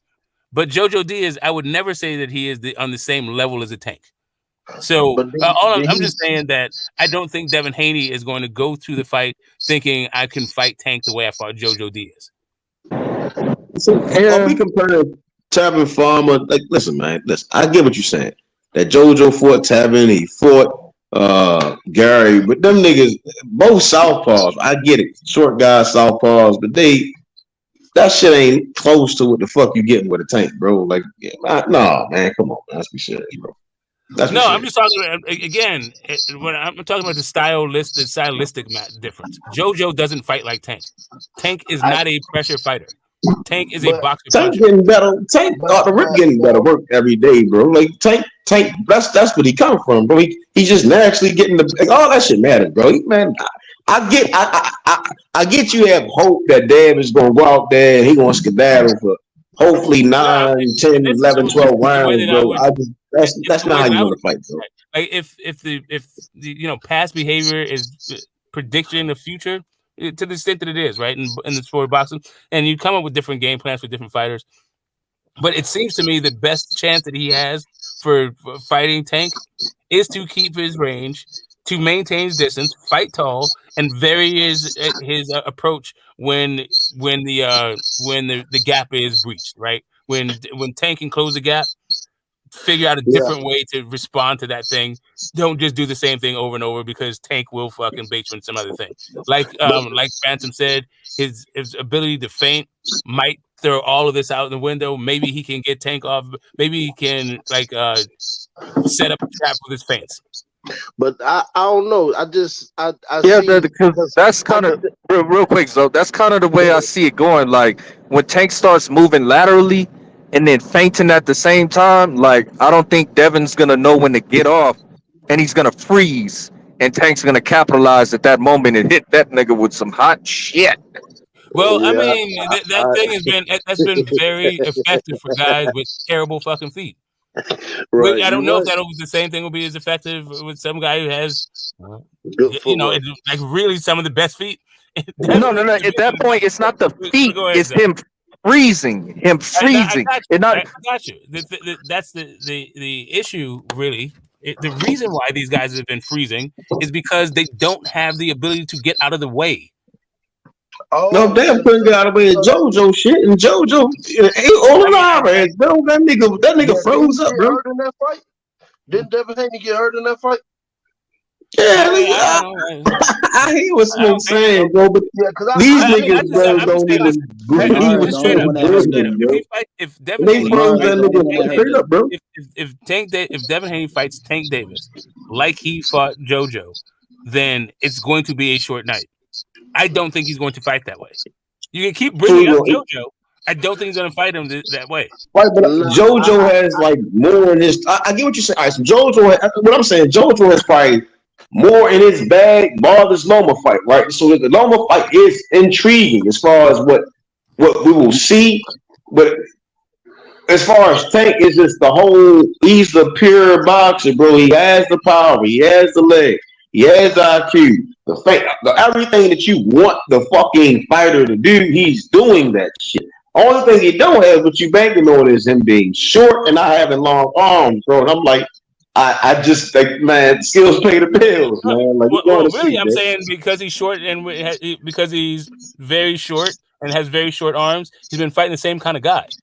And I don't know if he can. I don't know when he steps up a level of competition with a guy who's not going to assist in his own destruction, where you got to go out and get it, and a guy is not just going to stand there where you can freeze him and all that shit with a bunch of head feints because he has fucking feet and can move and he can fucking think. Like, I understand how you would freeze a Ryan Garcia, especially after Ryan Garcia came out like he's just going to bully like Tank Davis and get him up out of there in like 2 seconds with one punch. Okay, that's the way Ryan fights. It's cool. I never thought Ryan was that good. Like, we can say Ryan beat Tank. Ryan beat Devin in the amateurs, but like they're 12 and 13 years old. I'm just seeing there's certain times in a fight where Devin Haney's just kind of standing there and like kind of lulling himself, and then jab, like he'll be for a second, he just won't be doing nothing, and it's like he's not switched on at the time, but then all of a sudden it comes back to him like a split second later. Okay, jab right here. You know what I'm saying? Like, he'll just be standing there in the mid range. I'm like, what the fuck are you doing? Yeah, I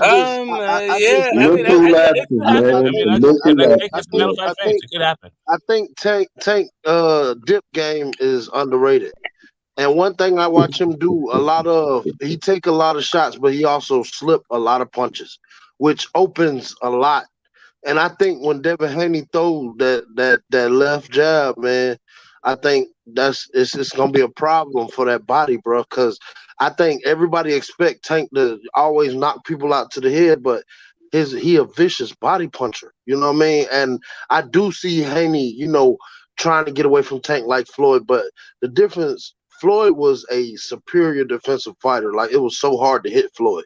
If you just go back to his fights, it was hard to touch that man. But I don't think Haney got that type of IQ, bro, where he can dip and dodge all night from Tank and still pop shot him and go to a victory and decision. I just don't see it happening, bro, because Tank, when he slip and throw that left hook, that left uppercut to the body, bro, it's something vicious. You know what I mean? Yeah, and then it is, but you know how close you have to be to fight? Right. Fight? You know, like, And that's like Devin Haney would literally have to be trying to fight Tank from the inside. Like, if he does this thing, if Devin Haney feels like he should get into a situation like the Leo Santa Cruz or Rolly Romero or Hector Garcia or Gambosos, where he is fighting Tank from the inside, like consistently trading like shots from him, not just like hitting him and tying him up or like spinning off, hitting him left, right, quick spin. If he's like literally trying to trade shots from the inside with Tank, he brought a butter knife to a gunfight. But I ain't even talking about him trying to trade shots, bro. I'm talking about him moving around the ring using his IQ. That shit still. Well, I'm just talking about not just his IQ, but his length. Yeah, right. He got great length compared to Tank. You know what I mean? But what I'm saying is Tank dip game, bro.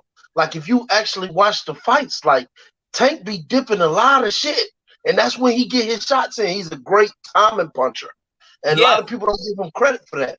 And the traps that he set are smooth. I think it's tailor made for Devin Haney. Well, the thing is, and all I'm saying is, and I feel like I'm, repeating myself, like a little bit, like a broken record. But I'm just saying that the guys that he's been setting up in these traps and these dip games have been guys who are fucking statues or guys who are literally running at him.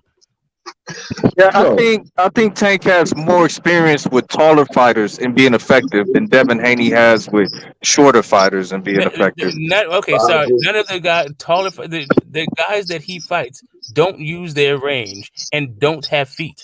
They literally, I keep saying the same shit. The guy is fighting statues. I'm well aware, Smoke. I know exactly what you're saying. What I'm saying is he's more comfortable fighting somebody taller and rangier than I think Devin is fighting someone shorter because the punch angle changes. Like your jab angle is going to change. Where you're going to be looking where you're jabbing. If Tank drop feints, where your eyes going to go. You know what I'm saying?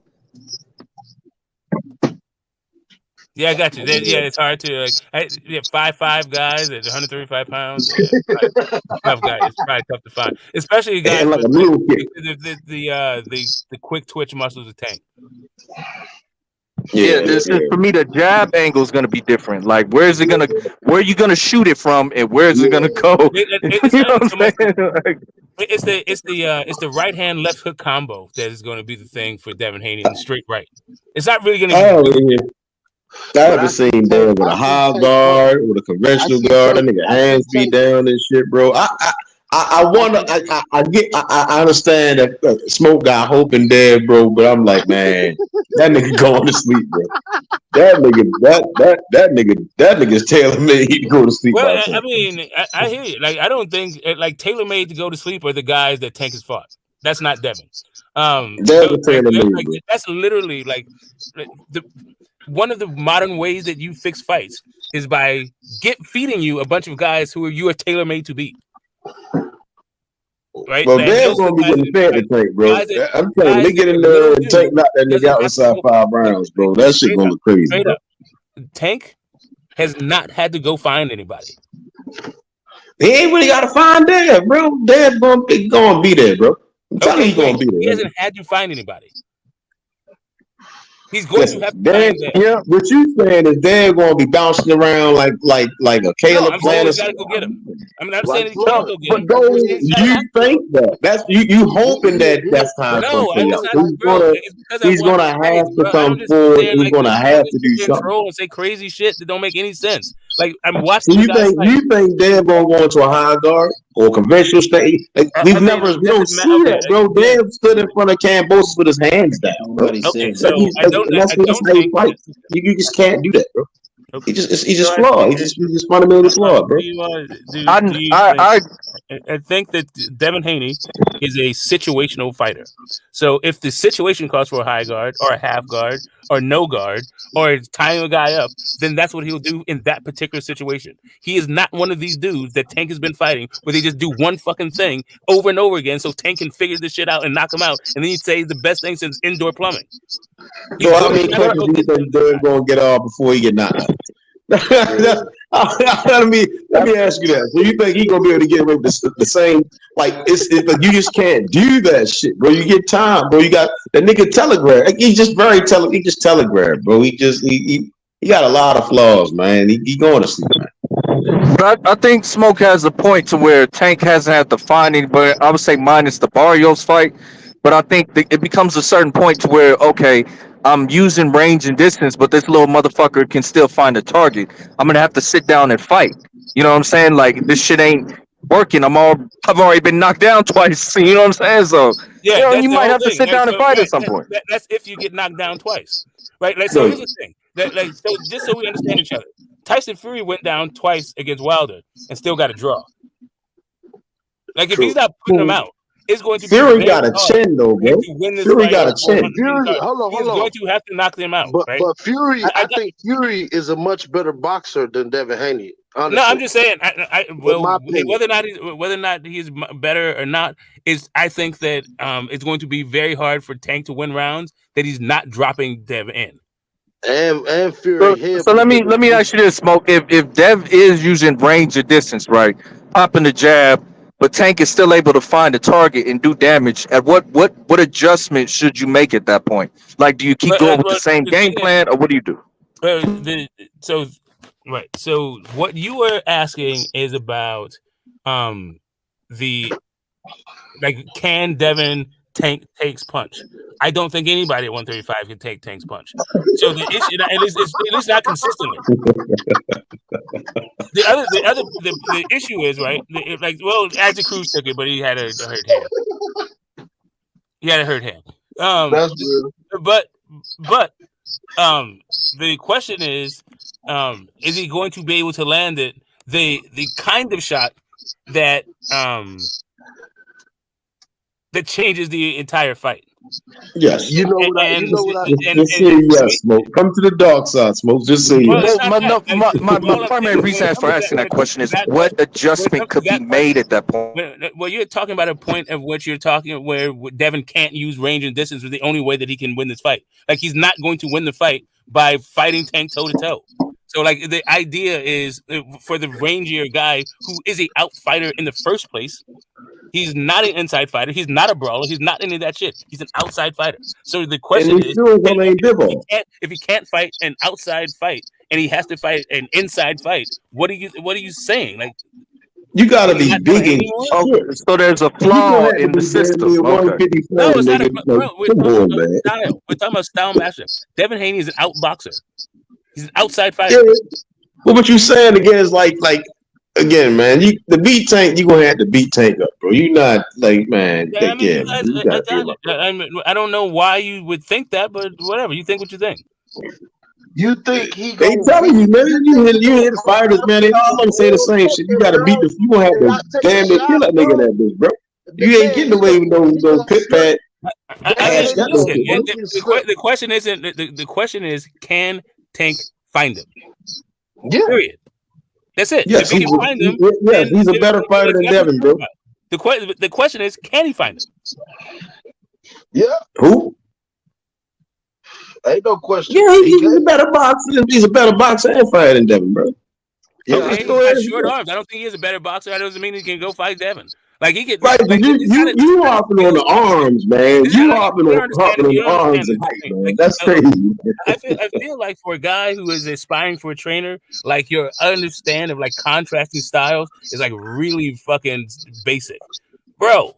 You got a guy who has like a damn and a half a foot reach, arm reach, and fights a style. Once you found, bro, you found, bro. Like there's no way you can go.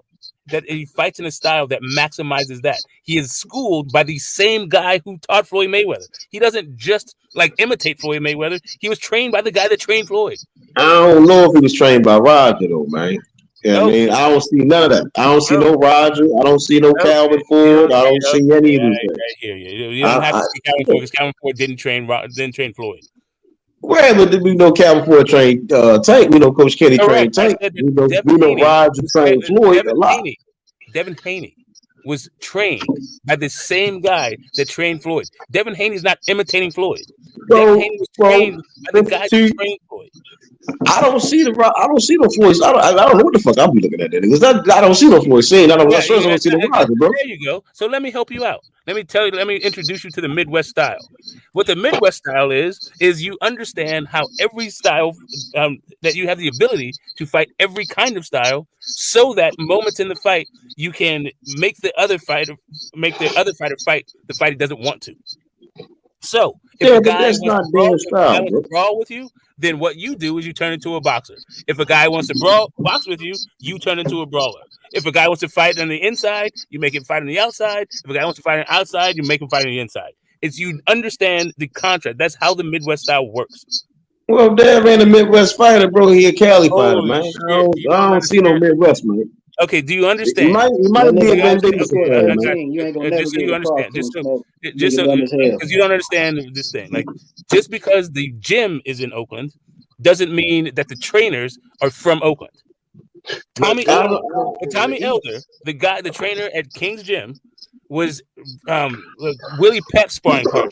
He's a Midwest fighter. The connection between Oakland and Vegas is the Mayweather Gym. Andre Ward went that way, and so did Devin Haney. The Mayweather Gym, it's in Vegas, but those are Midwest guys. They fight in the Midwest style. I get what you're saying, but Dave don't fight like that, bro. He don't. Yeah, I mean, that's not in it, bro.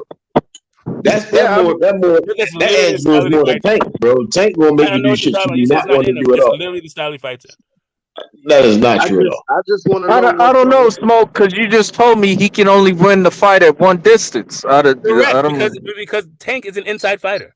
I don't think Tank is an inside fighter, though. I don't think that's the case.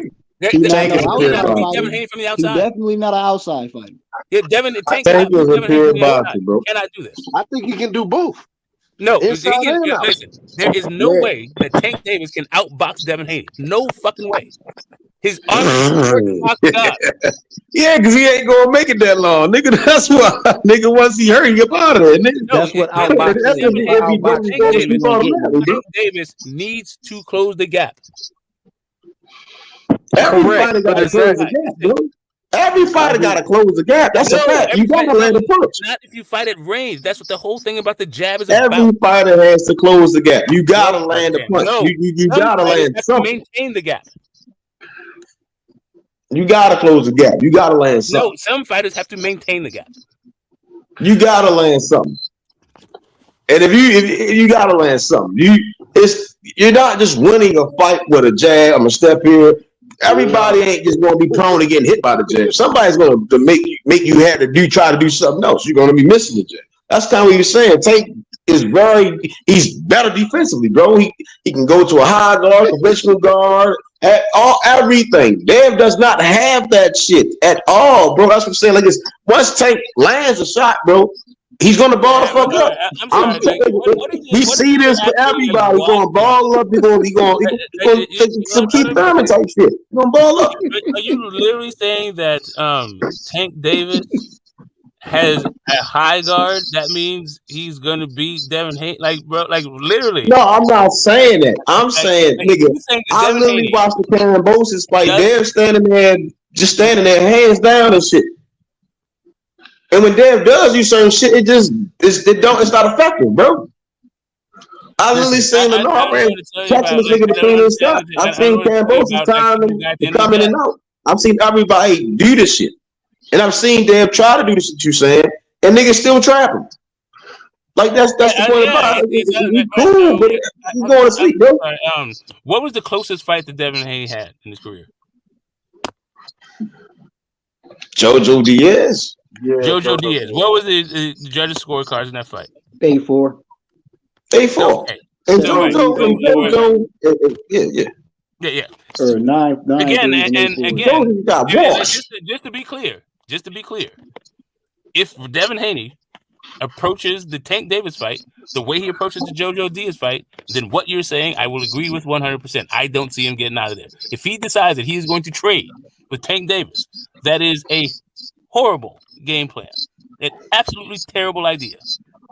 Oh, I'm saying he didn't even decide to trade with Cambosis, and Cambosis ain't shit compared to Tank, bro. Like none of that shit they was going on. He was going to the second fight when he tried to do a mixture of both, and just So in it's Cambosis fight, ineffective, bro. I'm sorry, Cambosis fight. What were the scores? I mean, which fight are you referring to? Bro, I mean, you talking about sports. I'm talking about what I'm seeing. Okay, I can't tell you. I'm seeing something totally different. Like, you're not just going to stand in front of Tank and just be like, I can't join your delusion with you, bro. Like I like my brain. That arm go out, you better hit something.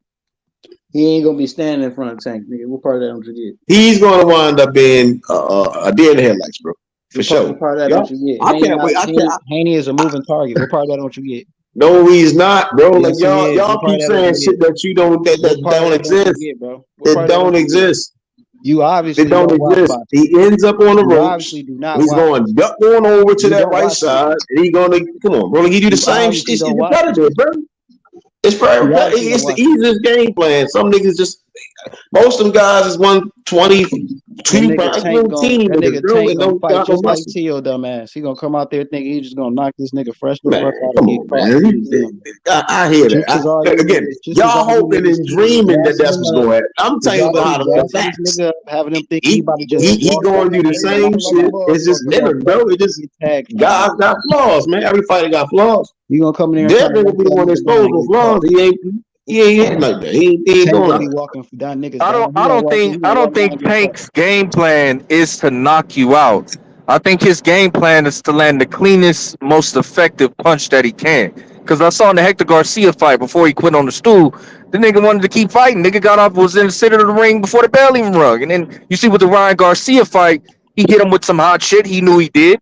But he still wanted to continue to fight. It's not like that nigga trying to hit you and then stop fighting. No, he just wants to land the best punch that he fucking can land that can do as much damage. And when you got a fighter with that mindset, who's defensively minded now too, that's a bad combination, bro.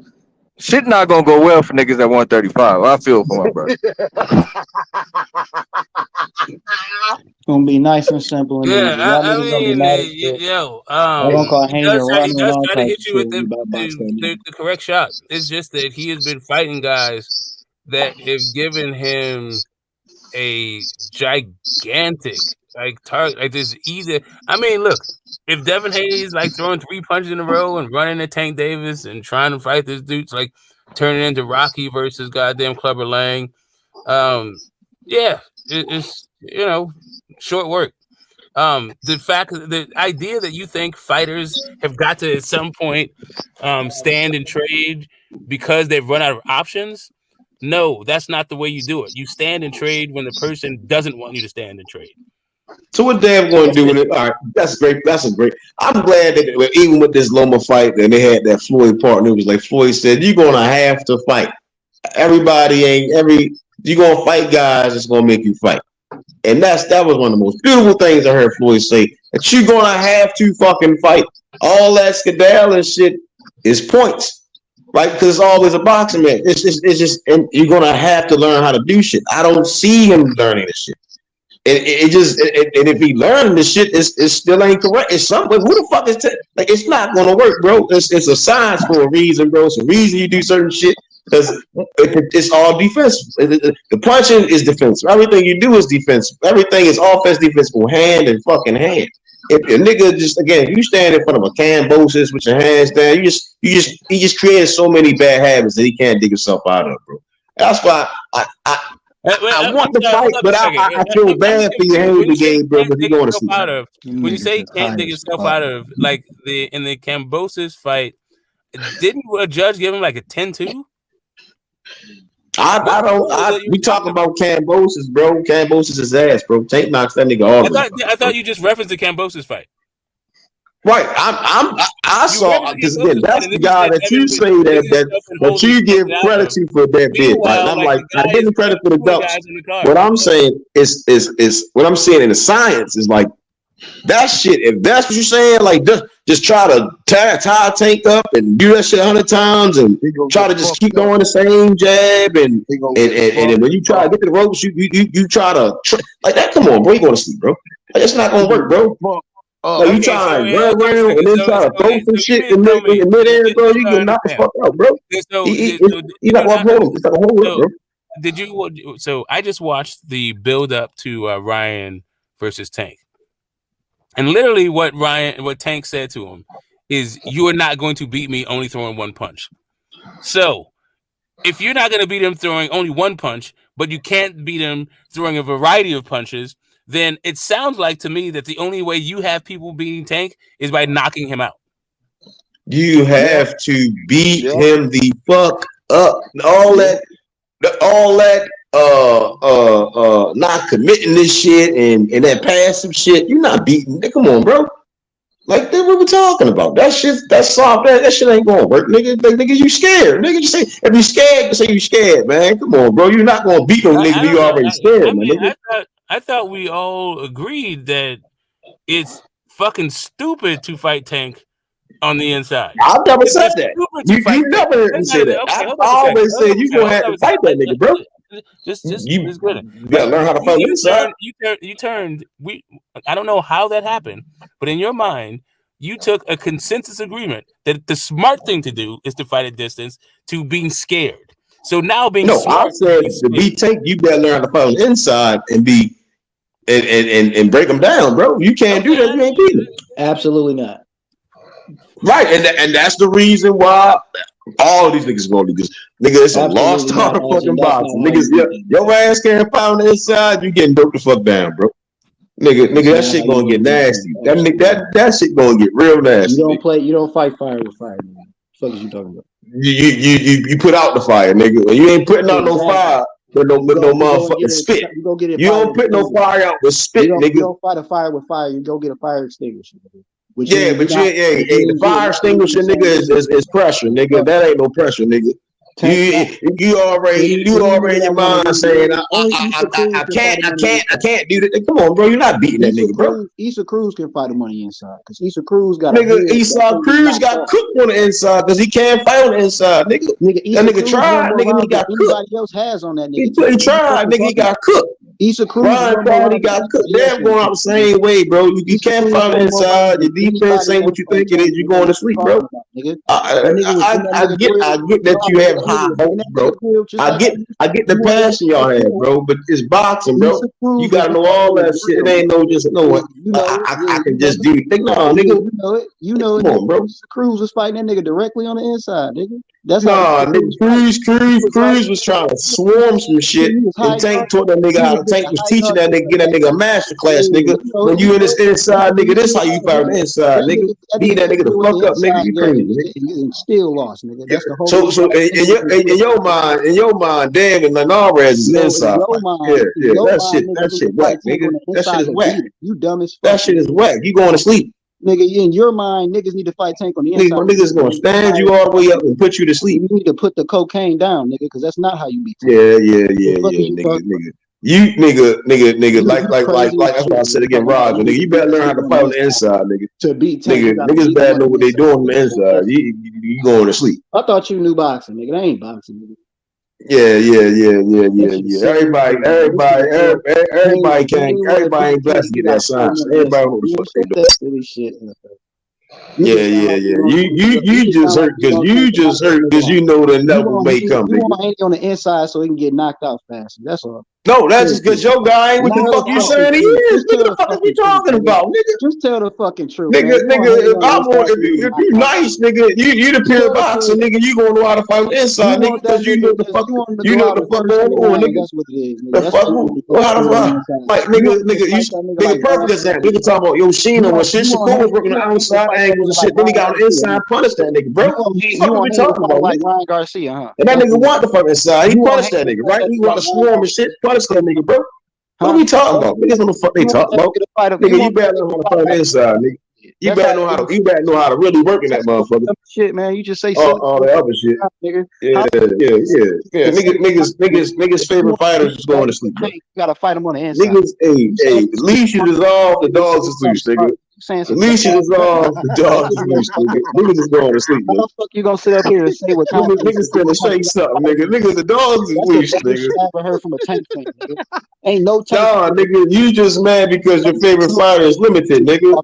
And pure boxes is breaking down. They gonna show niggas how you really fucking box. That's what's wrong with niggas. The fuck is you talking about? You just saying dumb shit, nigga. You ain't speaking no Hey, fucking. you ain't a pure box. You can't find the inside, nigga. I just That's a gave you fact. 2 examples, nigga. You got mad That's at your a feelings. fact, That's why nigga. you still You talking. ain't a pure box. You can't find the inside, nigga. Whining and shit.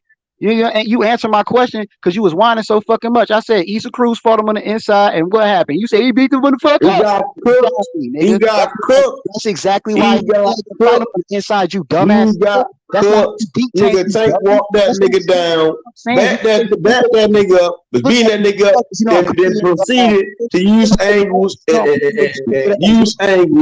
lateral movement, nigga, and cook that nigga, bro. And cook that nigga, bro. On the inside, nigga. Hey, at times he thought Tank was going laterally or going backwards. Nigga, Tank cut down right there, boom. Inside, cook, boom. The whole shebang, nigga. The whole shebang correctly, nigga. Your guy can't do that, bro. Your guy can't do that, bro. I understand what Method said. Maybe I can articulate it better. I think in order for Devin Haney to beat Tank, you got to be effective at all ranges, not just the outside. You got to have your inside game on point. Your mid range better be on point. Your outside better be on point, and you better be able to jab, bro. I got to finish with the. And if Tank neutralizes the jab, I don't know how Devin Haney's going to set up an effective offense, because I think Devin Haney needs his jab to create an offense, an effective offense, I would say. You don't beat him by fighting him on the inside, nigga. You beat that nigga by being on the inside, nigga. You ain't good. You can't find the inside. You're not beating. Tank on the inside, nigga. You obviously it's something that you're missing. And you fighting a pure boxer, nigga. You better know how to fight the inside, nigga.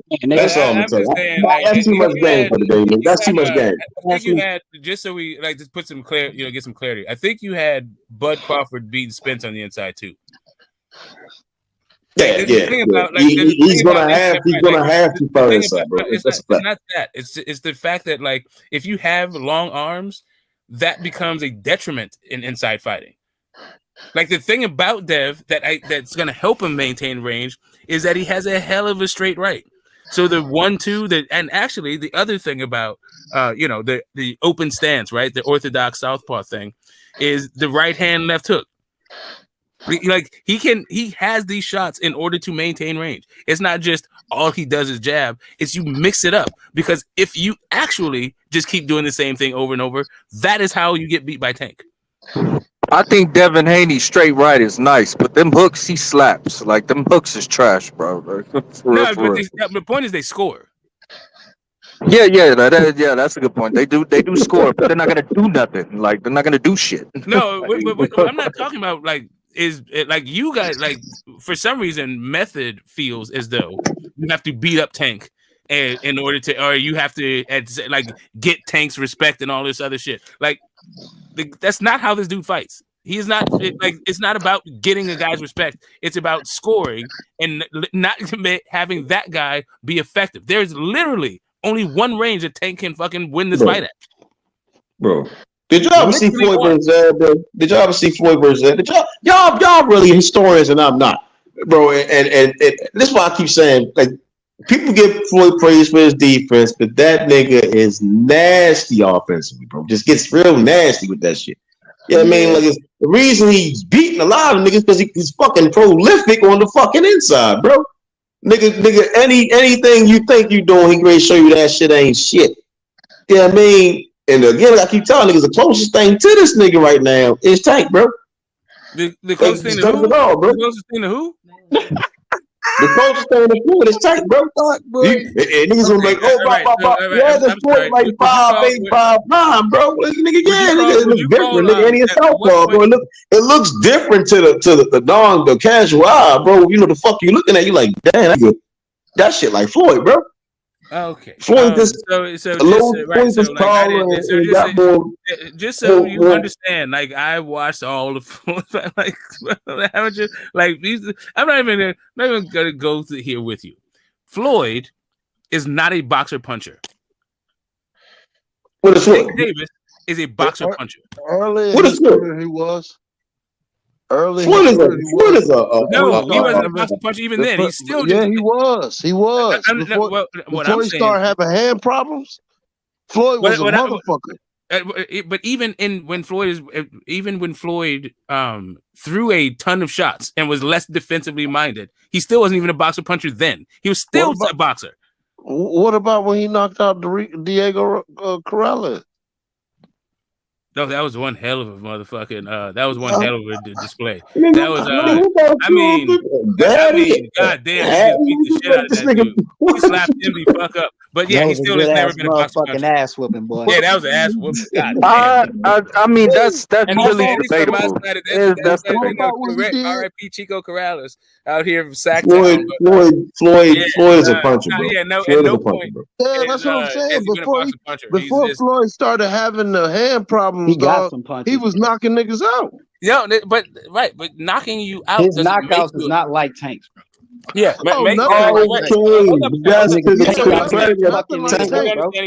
just so we understand each other. Just because you get knockouts, I'm talking about his style. I'm not talking about whether or not you have punching power and all that shit. Like, but you say he's not a boxer. So Canelo is a boxer puncher, right? But Stephen Fulton is a boxer.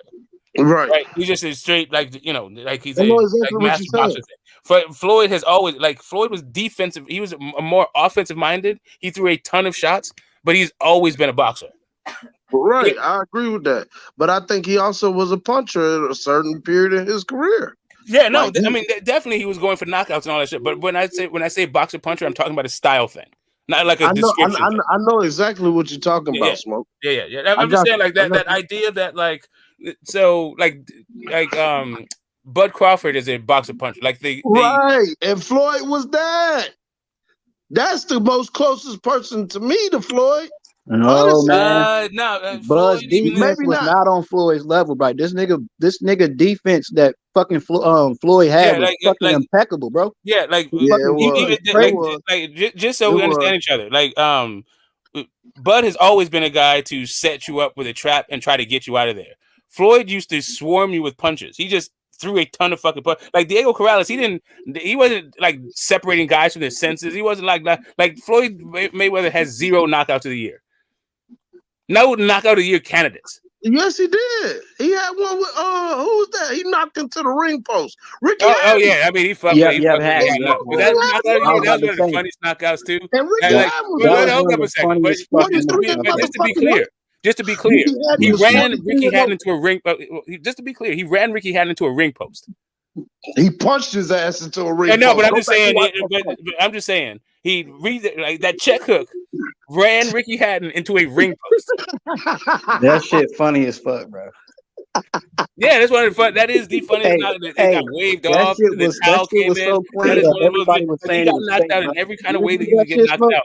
But that is not a what I don't think that's an example of Floyd's punching power. Hey, Smoke. Everybody said that shit was fake as fuck. They said that was one of the fakest knockouts. Besides, bro, if you run a dude into a ring post, that is not your punching power. That's the physics. If you go run into redirect, nigga. That's physics. Your head. It's one thing for a fist to hit your head, but to get redirected into your momentum turn into a ring post. Yeah, that's not punching power. That's not like, oh yeah, Floyd's cracking like Tank. Okay, what about when Floyd punched goddamn Victor Ortiz? Oh yeah, but I mean, Victor Ortiz, that was funny. Don't get me wrong, it was well deserved. It was well deserved, but I'm not. If this is a conversation of does Floyd have knockout power, that's a different issue. Because yes, Floyd has knockout power. But I'm saying, all I'm saying is, you said boxer puncher. Yes, but that's about his style. I said one point in his career, Floyd to me was a boxer puncher. Nah, he was always even then, man. He was even closer to a brawler than he was a boxer puncher back then. He was just throwing fucking shots. I disagree. He wasn't much of a brawler. I mean, that's what I'm saying. He's always been a boxer. But okay, so let me. A brawler than he was a boxer puncher. Let me ask you this, Smoke. It's you saying boxer puncher? Is that like a man with puncher power who has low output? Is that what you're leading to? Well, I mean, really. So the other thing is slugger, right? And Deontay Wilder's a slugger. I don't think that Tank is quite a slugger. He doesn't just try to set you up with one shot per se, but he's damn near a fucking slugger. But Tank? Javante he throw combinations, sweet Yeah, that's combinations. what I'm saying. It's because his combination shots. I think he's more of a boxer puncher than a slugger. Like damn near Canelo's damn near slugger, right? Like these dudes they're just trying to hit you with one shot to get you up out of there. Like that's a slugger thing. But that ain't what I see in Tank fight. That's not what I see him either. That's what I'm saying. He's almost a slugger, but he's a boxer puncher. Tank, but Floyd is almost a boxer puncher, but he's always just been a puncher. He's always just been a boxer. He was like more of a swarm, like he would swarm you with shit. But I guess it's kind of like tomato, because that nigga Floyd, I remember seeing him crush shit for real. Like I remember seeing him knock shit out when he was pretty boy, but then when he became money, he started having all them fucking hand problems. He was vicious, but he wasn't like one shot hit you up. He he was wasn't no like one-shot Corrales. He was catching Corrales clean, but Corrales was like following him around, not doing shit, and he just kept getting dropped. Dropped to his knee, dropped to his knee. He wasn't like there's one time he was rolling on his back and all this shit, but like couldn't hit Floyd. Yeah, I know, but he also wasn't really particularly hurt. How you figure? I mean, the dude was up at like 4 or 5, kept doing the same shit over and over. He like, dropped the man 4 fucking times. I get you. I'm not saying that he didn't drop him a bunch of fucking times. I saw the fucking Chico, like the little ass fucking arms. But Floyd had come, like it was inactive. People were talking about how Chico could beat Floyd because he was coming back. Because when Floyd was gone, Chico had a nice little run. Yeah, he was like kind of the man at 130, but Floyd was still the favorite in that fight. I'm just saying, like Floyd, boxer puncher. Nah, I mean, he was cracking. He was more offensive minded, and he was smacking that dude around the fucking ring. But Floyd ain't no damn boxer puncher. So yeah, I mean, I see Smoke's point, but I think your Tank is just more him conserving energy and being efficient with his work. You know what I'm saying? I don't think it's like. And I think it's intentional because he can hit you with a cold 3-piece, 5-piece combo. But it's like, nigga, if I can throw this one shot and you on your ass, I'll wait till you get the fuck back up and throw another one. Get you back on your ass. You know what I'm saying? Well, see, that's the thing. That's the budget. They say like consummate boxer puncher. But the thing about the boxer puncher, they do a bunch of shit well, but they have like glaring holes. For the thing about Bud, like anyway, I'm not even gonna go with that. I'm not gonna go there. I will just talk about Tank for right now. The thing about Tank is he doesn't have very high output. You can outwork this dude. I think if you banking on having a high output in Tank, then man, it's gonna end up bad, man. God, that's what I'm saying. The more you punch, the worse it could be for you. Like having a high output isn't necessarily a positive, you know. I mean, I'm just saying that's the thing.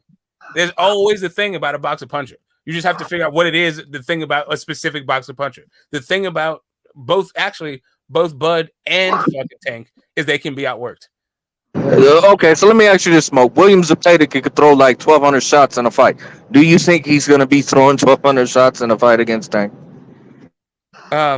Again, I am talking like when it comes to a specific fighter, that's a different issue versus the thing that can beat a style.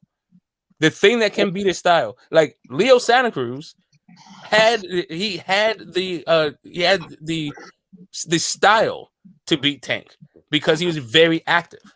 What he didn't have was the feet and the IQ to beat Tank. Nor the power. Yeah, but that activity got him caught.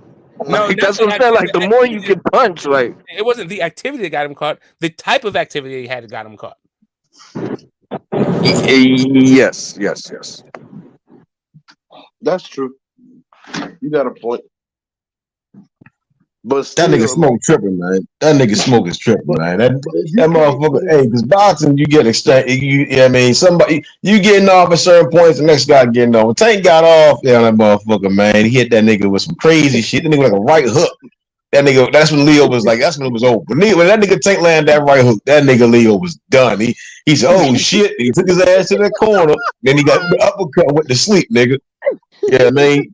And Ron was blessed that he didn't even get touched by that motherfucker or uppercut, bro. That's what I'll be trying to say. That's the thing. Like the guy, like for whatever reason. I mean, but that's the way Leo Santa Cruz fights. He has that like he's just gonna stand there and trade, and you don't give a shit. Either you're gonna get. That's how he got beat by fucking Frampton, doing that same shit, like being like Renz. He at least had a better, like a varied offense, but still his offense is really fucking basic.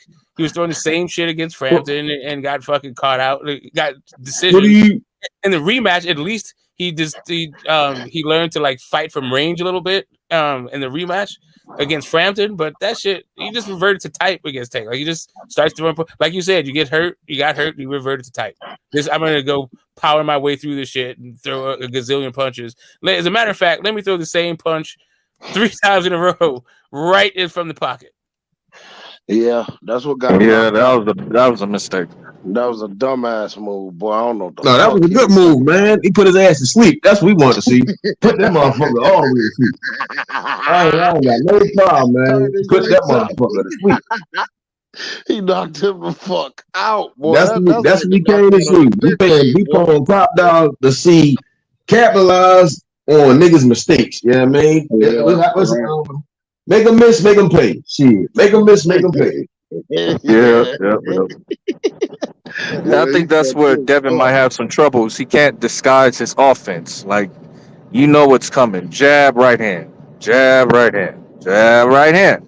Like, eventually that shit's gonna be repetitive. And just because you switching the angle on it, eventually you're gonna get timed and you're gonna get he fucking also varies the speed on it. That's the whole thing. Like these guys, Ryan Garcia was throwing everything with fucking velocity. Even like Ryan Garcia, the limited success he had was fighting from fucking range. And even then, his jab, his chin was fucking exposed. He was fucking falling over himself. Ryan's jab was fucking garbage. Rolly's not that good at jab, but that was how Rolly was having fucking success. It wasn't until those dudes got super fucking aggressive, they got their ass fucked up. Ryan, like Devin is not that dude. He doesn't fight like that. Yeah, he ain't got no power either. And he ain't got no power either, though. What's the point? What's the point of having power if you can't fucking deliver it? All right, so when you say that Rolly had a jab, Rolly also had a missile as a right hand. When Rolly stretched guys all the way out, boom, left foot gone. You know, since it's detached. Dev don't have that, bro. So it's like, your right hand in the cradle. I'm like, fuck your right hand. I understand, bro. Like, I know you're not doing this shit, bro. I know you're not going to sit on it. I know you are. And when you try to sit on it, you're in something. Like, you don't have to go with the examples. I got you. The issue is, if I tell you that a guy is winning off of his jab, and then you say to me, well, that guy is really fast. Great, he can be really fast, but he was winning off of his jab. What you're talking about, his right hand, is immaterial to the point that I'm making. He was winning off of his jab. Ryan Garcia was. Guess what Ryan Garcia's power punch is? His left hook, the same one he throws his jab with.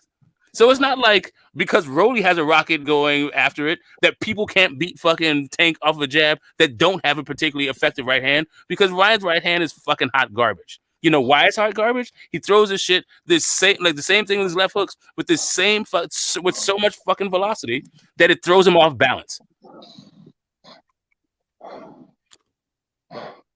Yeah, and it doesn't help that Tank can just duck under that shit. That's why I'm worried about the punch angle with Devin, because I saw what Brian was trying to do, and it would have worked against someone who was taller. But Tank, it just takes him half a slip to duck right under that fucking hook, bro. No, the issue is he set up nothing. You know what a hand feint is? You know how to throw a punch at off speed so you disguise your speed? Like, his fucking setups are horrible. He was like a Amir Khan out there throwing every fucking punch at the same fucking speed. No, I disagree, but I'm saying just the angle of it. Just the angle of it. Even the angle, like Ryan Garcia's ability to fight in angles was the fucking problem. The dude fights in straight lines. Because when he caught Tank with that right hook, I forgot what round it was, but he caught that shit clean on him. It was on the temple, bro. Like, the angle was off. No, it wasn't the angle was off. His foot was off. The canvas. His back foot, because he threw that right hand with so much fucking velocity, it lifted his back foot up. So it had no power on it. But no. Where was the target, though? Where did it land? It hit him in the fucking face. No, he hit him on the top of the head, bro. Whatever. I don't know. I'm talking about the right hand that fucking landed, like right square in fucking Tank's face. Yeah, he caught him. I know what you're talking about. He did catch him with a square, right? But yeah, he caught him right there, but they had it didn't have shit on it because it's fucking yeah, was in there. yeah, it definitely didn't have shit on it. I know what you're talking about though. Because right after that, Tank caught his ass with a vicious ass combination. Yeah, exactly. Like if Ryan's feet weren't goddamn horrible, then there would have been something on that shot. Yeah. Really, if Ryan's feet weren't horrible, he would have got to go out of there. But the other thing is, if Emmanuel to go could punch like Tank, then he would have never made it to the Tank fight. Yeah, that's true. Yeah, that's true. Ryan, like, bro, I'm just trying to tell you, these dudes are out here eating off of dudes that are tailor made for them. Like Ryan Garcia, like Devin Haney is a lot of things, but he is not tailor made for Tank. See, that's where we disagree. Because I think he's tailor made for Tank. The guys who are tailor made for Tank has already fought. There's one other guy out there who is tailor made for Tank that he hasn't fought yet. Michelle Rivera is a guy that's tailor made for Tank. Nakatani is tailor made for Tank. The Kome is tailor made for Tank. You know why? Because all of those dudes stand fucking still, and Tank gets to fucking style on those dudes. Okay, well, we shall see if it happens. You think goddamn like Lomachenko would be able to dance on those dudes? Like, yeah, like Tank would punch through those guys. Yeah, I think Tank will knock him out too, but I think it will be different. Me too. I think he'll knock out Loma. I think he'll knock him out too. I just don't think he's tailor made for him. That's all. But I think Loma footwork could give Tank a lot of problems because see, I think he got the best footwork in 135. Period.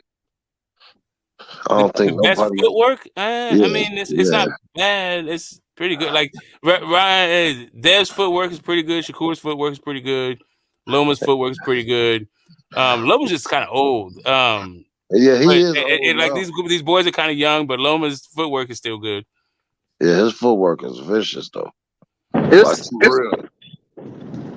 It's all right, but I mean, he can't fight going backwards. So how good is it really? You know what I mean? That's true. That's true. You're right. Because if he stepped back, that's good night. I mean, I hear you. I'm like Tank's footwork is good too, but like, good luck fucking for winning fights from the outside. But I think the thing about Tank, man, he can fight off the back foot too. And when Devin Haney throwing that right, and he slipped that motherfucker to the left and come up with that uppercut, we're gonna see what it is. Yeah, that's the thing. Like if he's throwing, the thing is, I don't think the slipping Devin's right gets him in range for an uppercut. Okay, unless Devin Haney is somehow throwing straight rights from the pocket. Yeah, I don't think that would be the case. I would think it'd be the straight left to the body if that were, if he counters the right hand. I think the straight left to the body's coming. I don't know, y'all. I think that uppercut gonna be an important factor in that fight. Yo, I mean, yeah, we'll see. Like if Devin Haney finds himself fighting at the range where Tank can land an uppercut, then because Ryan and Devin about the same height, right? Or Devin taller? No, yeah, Ryan and Devin are the same height. The difference is Ryan was trying to fucking fight Tank from a distance that Tank can land an uppercut from. Yeah. They were trying to fucking beat up Tank on the inside. He was trying to I don't know what the hell these dudes out here thinking, man. It's not. He's like, my punch is so fast, but you gotta time it. These guys are like masters of what they do. Like if you are going to be throwing shit at the same speed, you are going to get timed. Yeah. And that's what I think gonna happen to Haney. But he doesn't throw shit at the same speed though. No, and he also has feints himself, by the way. Right. But I think his footwork, he gonna get tired of trying to move away from Tank. Oh 'Cause shit, that dude's 24 years old. What he doesn't have is a stamina issue. Yeah, but he ain't never been hit by a train like that. No, I mean That the can question slow is, you down. yeah, I mean no, that is well, he actually has been in there with Tank, but that was some time ago. But Tank then is not cracking harder now than he was then. As a matter of fact, I think Tank is a better fighter now, but Tank was way fucking faster and way more explosive back then. I don't know. I don't think so. I think Yeah, Tank was. Oh, yeah. you had some issues outside the ring, but I think now everything switched on and he's firing on all cylinders. Like I mean, I when hear he you. said he was going to work on his I'm just saying, defense. 22 at 22 years old, Tank was a beast. I mean, I still a don't. I beast, don't but like, I'm just saying, like that 130-pound Tank. Yeah, of course he was lighter and younger. Of course you're going to be faster in that situation. But Yeah. I'm saying now I'm seeing everything firing on all cylinders, like mentally, like I mean, I'm just everything's coming saying that together. it's not like he had it wasn't sparring gloves. But it seems like it was a cash fight. There's a lot of betting on the side, and it seemed like well, he wasn't trained for it, right? So it was what kind of shape was he in? Was he in fighting shape when it happened and all that kind of stuff? So Yeah, I don't think he was. I'm not putting too much on it. I'm just saying that he has been in the ring with him. Yeah. Yeah, that's true. But that fucking power is an equalizer. Oh yeah, I mean, I mean, listen. Do you have the? I guess this is it. Do you have Tank beating Dev on points with no drops? Nah. Yes. Now I do. That's interesting. Explain. Elaborate. I think with him being more defensively minded, like I saw what he was doing in the Ryan fight, and I saw how that was winning rounds, like, and him measuring and pawing with his lead hand and trying to take away, the orthodox fighter's lead hand, like kind of like taking a page out of Shakur's playbook. I like that, and I think that's going to limit output a little bit because I think Devin Haney's going to want to set up his offense off of his jab. I don't think he's just going to be popping straight rights out there like that and trying to find an angle on those without the jab coming first. So, I can see Tank winning on points without a drop.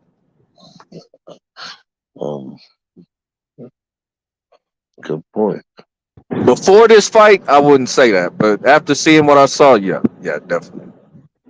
I don't see how you don't understand the levels to the game of Ryan Garcia and Devin Haney. Like the things when you talk about a guy being tailor made for somebody, it is that their weaknesses play into your strengths. Yeah, I get that, and I understand that. I'm not. I understand the levels are much greater with Devin Haney.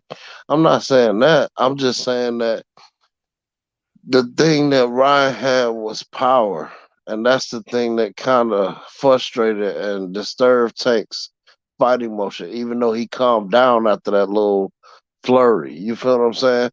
But it's the power that affected that fight, which changed the likes of that fight. You know what I mean? And without power, you're not gonna be able to fuck with Tank because he gonna keep coming. He's not gonna stop. Yeah, I mean the issue is not whether or not he's going to stop. The issue is he going to how effective he's going to be if a guy is not going to stand there and allow Tank to break range or break range for Tank.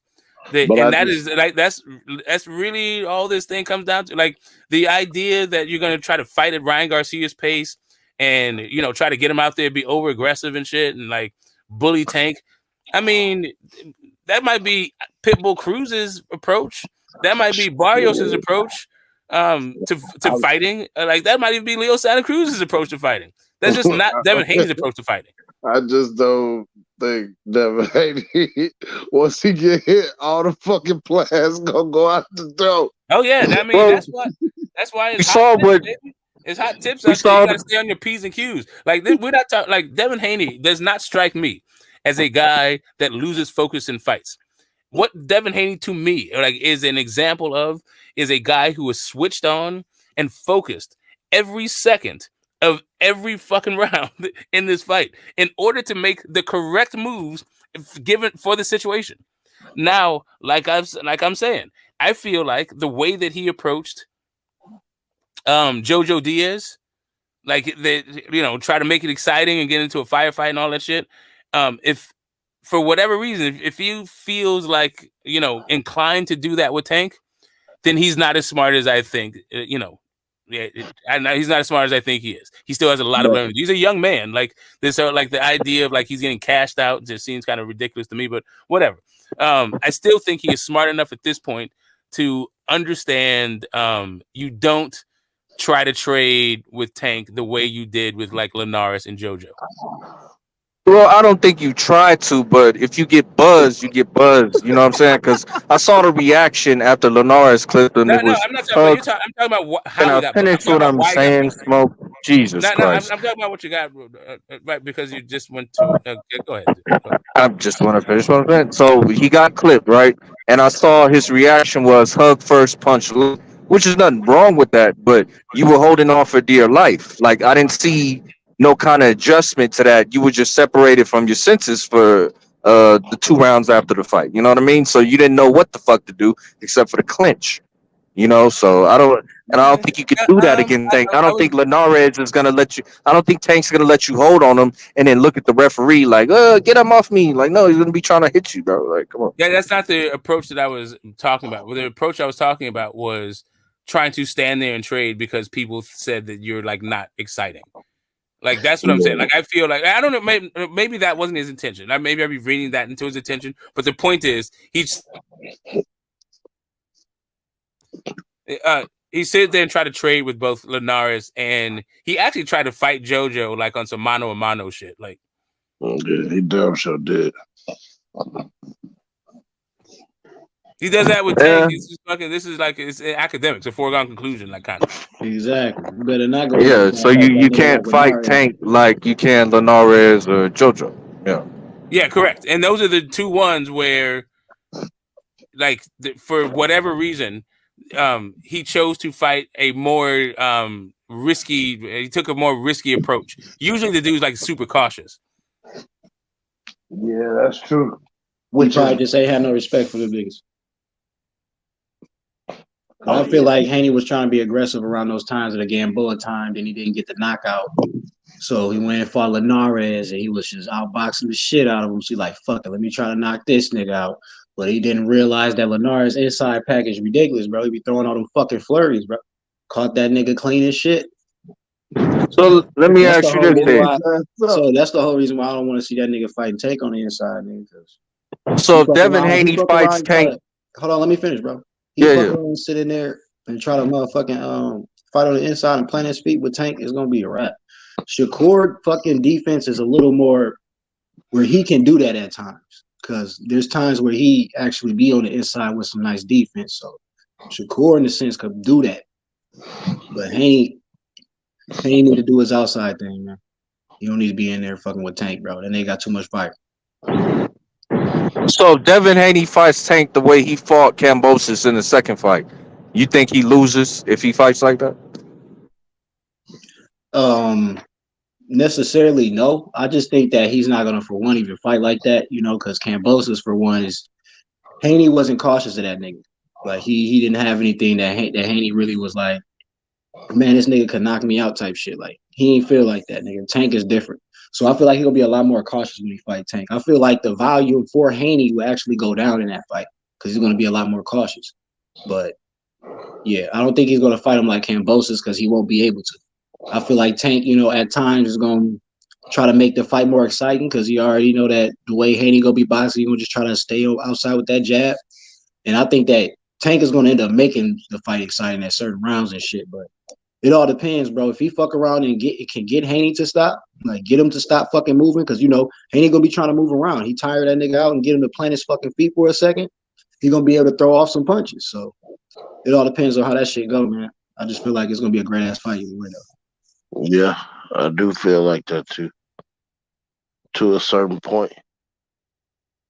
Yeah, I don't know. That's the real Super Bowl, the lightweight division. I don't know what the fuck Bill talking about, bro. What's the real Super Bowl?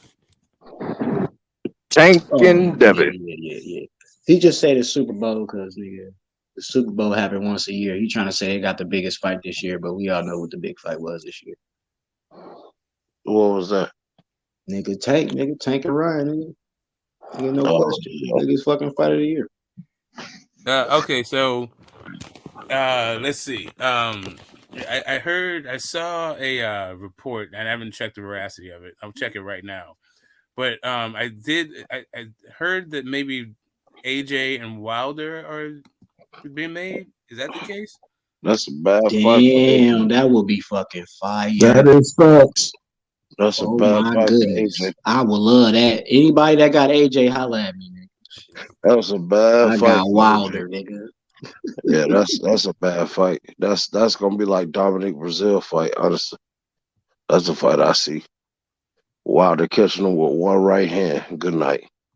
Yeah. Okay. So, yeah, I was talking about like getting the Usyk fight made, but it seems like AJ is saying that he's fighting Wilder in December. Seems to be the word around the word on the curb. So, is with no belts is Wilder and AJ going to be the biggest fight of the year? Is he going to outdo the reported numbers of Tank and Ryan? Man, dog, that's a good question. I feel like it's gonna compete. I don't know now. Or are they just going to take it to Saudi Arabia and get like hundreds of millions kind of thing? I don't think, know now, Smokey. Yeah, that fight. I think it would have been way bigger than that fight, honestly. That with Ryan and Javante, but I think I now. still think it's the most lucrative fight in boxing. Well, how you figure that? Cause niggas bringing in that cheese, nigga. You know how much money AJ and Wilder get paid? I mean, I do know that, but it's just Yeah, AJ I done mean, got tarnished by getting fucked up by Andy yeah, Ruiz. dance partners play a role because AJ's last fight wasn't pay per view. Wilder's last fight on pay per view was trash. So it could be them coming together could make a Hold big on a one, second. but I mean, I it don't know. was trash according to who? Do you think that thing did more than 500K pay per views, bro? Oh no, I don't think it. Why would it I don't need know if to? that's trash though. You Okay, talking about okay, then it $80 was a pop? trash. You talking Why about would it $30 need million? to? Hold Then it up a was second. Why trash. would it need to Wilder's a when you're fighting heavyweight. Hold Hellenians? up. That does not mean it's trash because you're fighting Hold up. Hellenians, bro. Hold up. Ryder's never That been shit on was pay per view. trash, bro. Yeah, Ryan has never been on pay per view, and How you Tank's on that last pay per fucking view right? was like under 300,000. Your last Yeah, those are pay per view. Your lightweights. This is the heavyweight. right. The That issue fight with it, alone made more point, than is half of being these is other about fighters dance out here. partners. What are you You talking don't about? when it comes to guys, like every fight has its own economy. You don't talk about like what Wilder and AJ gonna do together based on what they did fighting Hellenius and fucking Franklin. Right. Facts. But do you think that Wilder Helenius should have even been on pay per view? Nigga, the reason why it was is because Wilder big ass name, bro. Wilder has a fucking name, whether you want to like that nigga or not. No, it's You because got they had to hold try on, and bro. recoup some money from paying that Nigga, nigga. don't ask a fucking question Yeah, and get in your exactly. fucking feelings, It's nigga. the Fuck? paper. That nigga said you asked that fucking question, nigga. So let me fucking answer it, nigga. That nigga Wilder makes fucking cheese, bro. He's a big name, nigga. That nigga bringing in fucking ducats. He fought a big, great fucking fight, a fucking triple, like 3 fucking fights with fucking Fury, bro. And all 3 of them hoes was bangers. So regardless of that nigga fighting whoever the fuck it is, it's like when Tank fighting Rolly or any of these other little niggas that he fighting, bro. That nigga got a name to where he's still gonna sell and make fucking money, and niggas are gonna buy the ticket. So what was Wilder doing before Fury? That's a good question. You tell me. Not shit. Before Fury, he was not fighting on pay per view, but since he fought on pay per view, since he started fighting on pay per view, he hasn't stopped fighting on pay per view. Facts. And I think that's why it's big fights from here on out. That's why I think they were trying to make the Ruiz fight because you could put that on pay per view, and of course Joshua, you put that on pay per view. But to say it's bigger than Tank and Ryan right now, I don't know. That's hard to say. I don't think it does the gate. I'm just saying, like it seemed like 2 things. First, I was addressing the Super Bowl comment, but the other thing was maybe the biggest fights in boxing this year won't have belts attached to them. Oh yeah, that's what it's looking like. Yeah, that could be the though. case. Yeah. That's what the fuck is looking like. I don't know though, man. It just feel like that fight got tarnished, man, because that shit should have been happened. No, I hear you. It would have been way bigger if it happened back then. Yeah, It's still gonna be a big man. fight. That probably would have been $150 million fight for real. But then you gotta also think about all the people that didn't think the fight was gonna fucking happen anyway. So when they see like headliner, they be like, "What the fuck, nigga? That's true. That's true. That will goddamn turn heads though. You right about that. Hold on, they like, fight nigga, for I real never now? thought I was gonna see this shit. Like, Right. Yeah, you're right about that. Yeah, definitely right about that.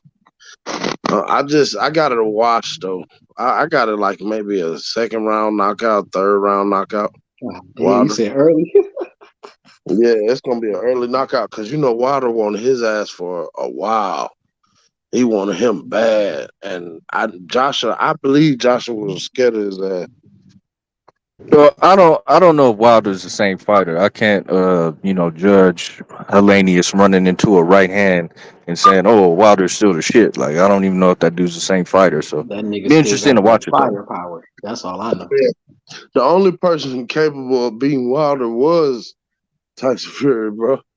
Ain't nobody else in the heavyweight division fucking with him, bro. I will say that Deontay Wilder is a little bit more humble. He seems like a more nice guy and like chilled the fuck out. Yeah, he's not talking about catching bodies and all that shit. Right. But I that's Wilder all day with the bomb squad and all that shit. Yeah, I just He's don't. talking about I got a statue and shit, and I'm just trying to be great, get paid. Wilder's talking about killing niggas. He's talking about being like Martin Luther King for these guys. He's gonna like get them paid and transform the sport, use his platform. You know, Wilder's always trying to make a difference. Yeah, well, the promotion's not even the same. Like the fanfare is not even the same for that fight. Like I don't know. Seems like it passed its expiration date to me. Yeah, that's the same here. That's how I feel, man. I don't really want to see that shit. If anything, I want to see Wilder and Usyk. Hold up a second. No, I want to see the Wilder. Two different concepts. You got your best buy date and you got your expiration date. Best buy, it might be past its best buy, but it ain't expired.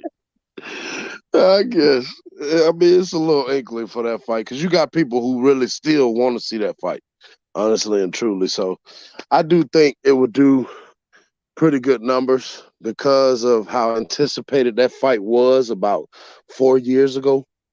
But I just think, I don't know if it do the type of buys that, Ryan and Gervonta did. Them niggas is young superstars. You feel what I'm saying? Ryan is a YouTube mogul and TikTok mogul. You feel what I'm saying? The world know him. And he a pretty boy. Like, them niggas is gorillas. You know what I mean? And that played a big point in it too, because they both was young as shit. These are both old fighters now. Not old, but, semi out of the prime, in the prime. You know what I mean? Yeah, I don't. The fact that we've been talking about lightweights being comparable or even doing better than heavyweights, that's speaking volumes, bro. Right. But I mean, you're right. But shit, Floyd already broke that boundary. Yeah, but Floyd was a different nigga though. Yeah, but he didn't do that shit at lightweight. Oscar De La Hoya he didn't do that shit at lightweight. He did that shit at welterweight. He did it at the glamour divisions. Yeah, he damn sure did. That nigga Oscar was getting big ass fight under welterweight, like doing these stuff, man. Like you gotta give your hats off the tank. Like whether or not it's a fact, is to me is yet to be shown. But the report is fucking impressive. Like I'm happy for the guys. Hell yeah.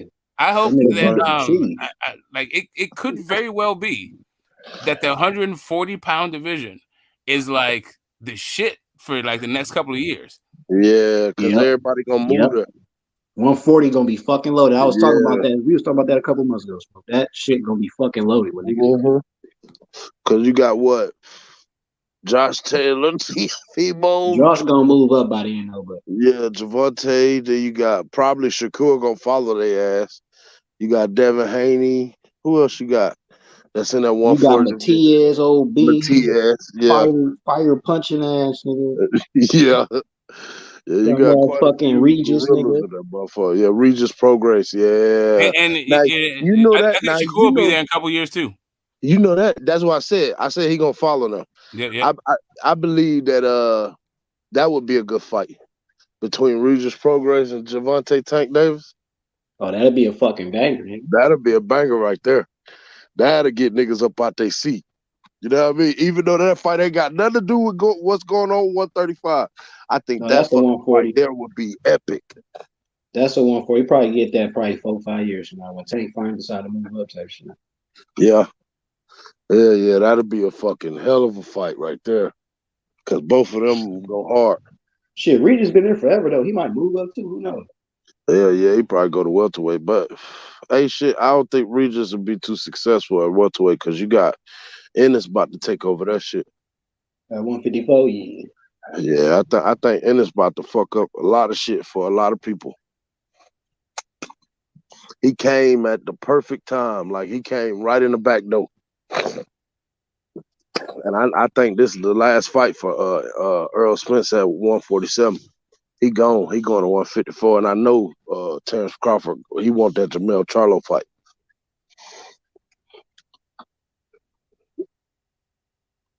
Charlo brothers. I think Bud really wanted the Rocha fight. He wanted Why? Rocha. For what? The Rocha. Who the fuck wanted to see that weak ass fight? You know what I mean? That was gonna be a wash. As long as Bud was getting a guarantee, you fight that nigga, bro. Hey, Butch, wake up, bro. We I gotta want to talk see. about I your boy want to getting see. his ass whooped by Zane. To be honest, truly, I want to see both of them niggas fight Keith Thurman. Cause honestly, I mean, I know a lot of niggas ain't high on Keith Thurman and he had a lot of faults with the fucking injuries and all that shit. But truly, they still ain't beat the man. And I mean, he ain't recognized as the man no more by the bodies and shit like that. But at the end of the day, bro, Keith Thurman went the hard route and took out everybody, and then he started getting fucking injured. And they still never seen him. And And the only then he person we lost to seen him, Pacquiao, so right? But kind of that's a moot legend, though. point there. But that's a legend, though, bro. Like you can't say that. Like Pacquiao was way fucking experienced in that fight with Thurman, bro. Like I could take that loss. That's a formidable loss. I'm not even tripping about it. That. Really ain't a loss to me, honestly, because the simple fact that Pacquiao going out the door, like his ass through. You feel what I'm saying? Like, and he took that fight because of the name and the magnitude. You feel what I'm So saying? But who has Keith Thurman fought since Pacquiao? I'm trying to remember his resume. shit, nobody except for that motherfucker. What was his name? Mario. Barrios. Yeah, Barrios, that's it. Barrios. Yeah, that's it. He been waiting on that fucking Earl Spence and Bud because he the mandatory for the WBC. Yeah, I think he should fight Boots and then retire. Yeah, it'd be good enough to keep. Yeah, that'd be a good ass fight for Keith. I think it would too, but I think Keith kind of a little nervous about that fight because Boots ain't no hoe. Boots a motherfucker, and I don't see nobody in welterweight fucking with Boots, and that's just real, except for Bud.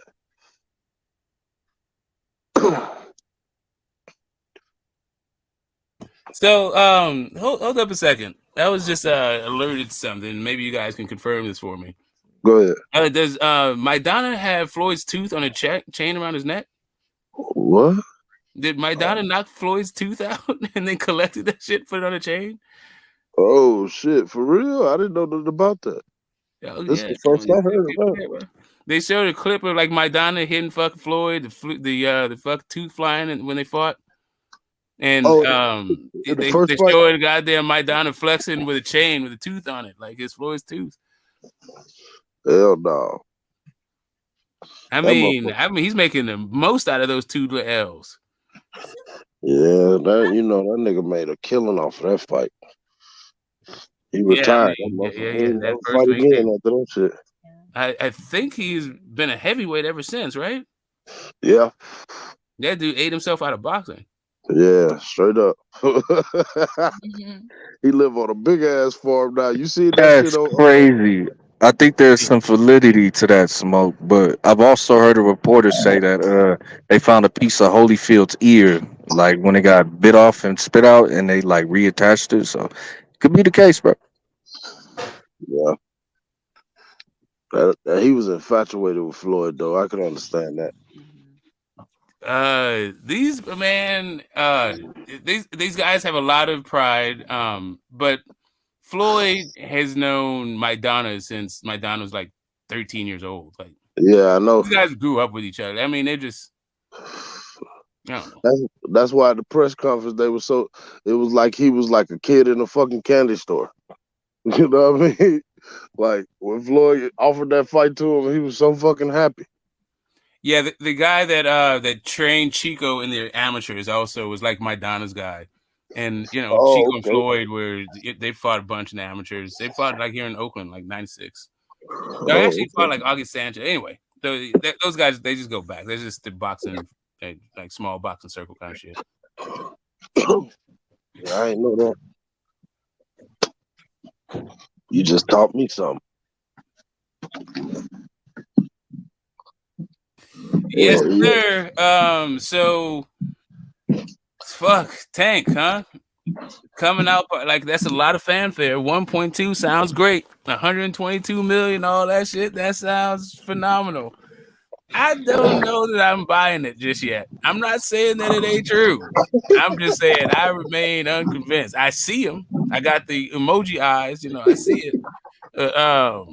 Yeah, I need some verification because, damn it, that changes the narrative about what's going on in the entire sport. Yeah, that's true. How you figure that, Smokey? Elaborate on that. Well, because we're in the streaming era. It's supposed to be links. We're not supposed to get $1 million pay-per-views domestically. People forget that, but people forget that the streaming era was still when Floyd was fucking playing. Floyd was fighting. I mean, that Conor McGregor shit was streamed more than anything. They said, and the shit still sold like a motherfucker. Well, that's the thing. I don't think it sold like that domestic. It did. It sold more than fucking the Pacquiao fight. It did incredible in the UK, right? It did incredible like worldwide. I don't know what it did here. It was I thought it was his biggest payday. No, his biggest payday was fucking. Oh, I mean, yeah, it was McGregor, but it was because he like promoted that shit. Yeah, McGregor promoted the fuck out that bitch. Pacquiao. No, Pacquiao sold more pay-per-view buys, but Floyd made more money fighting McGregor. But I thought they gave him $290 million to fight Pacquiao. No, he made something like 160 or something fighting Pacquiao. He sold I think 100,000 more pay-per-views or something like that. But he promoted the McGregor fight and he made something like 300 million and shit off that one.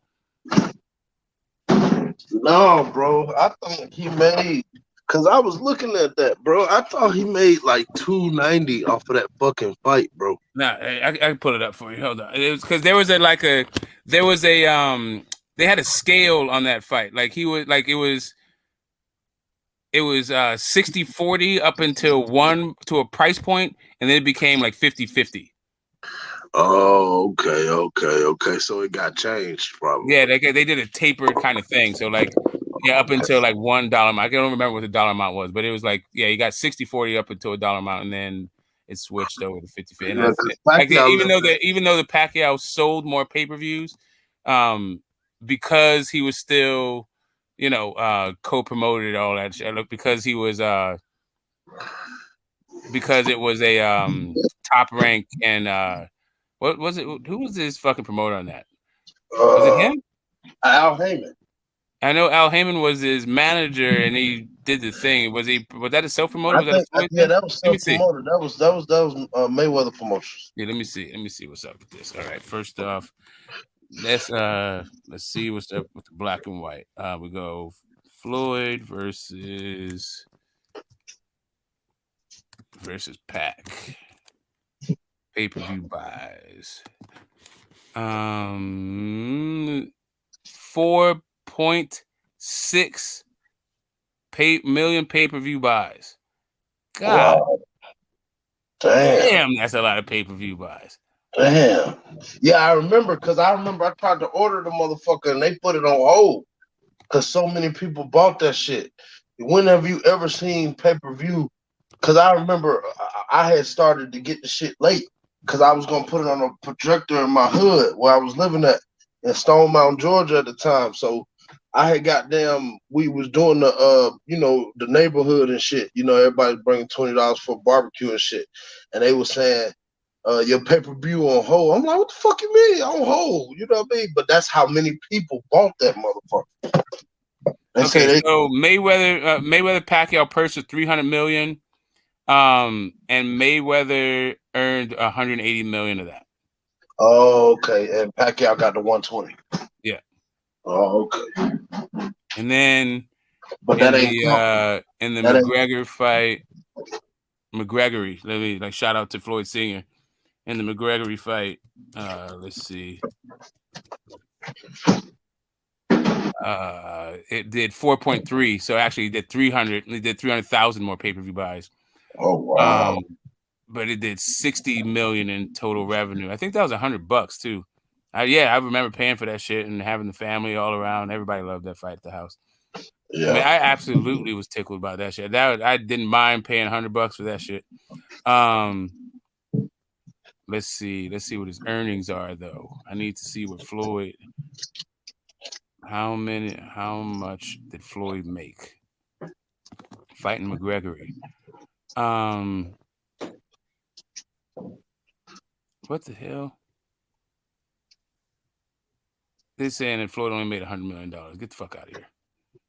Yeah, that can't be right.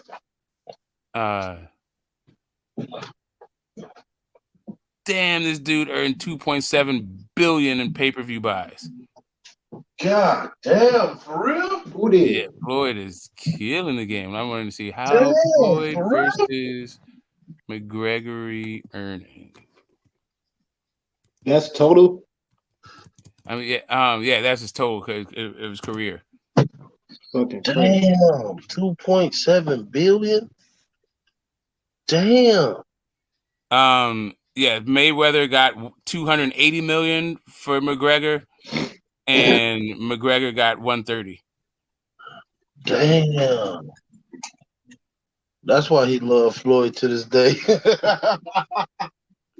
Yeah, all these dudes got paid. Man, stop it.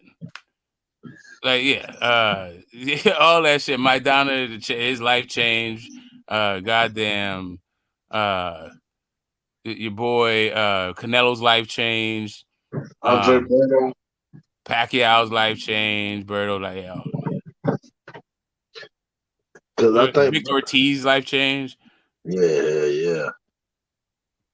Floyd got them folk paid. Yeah.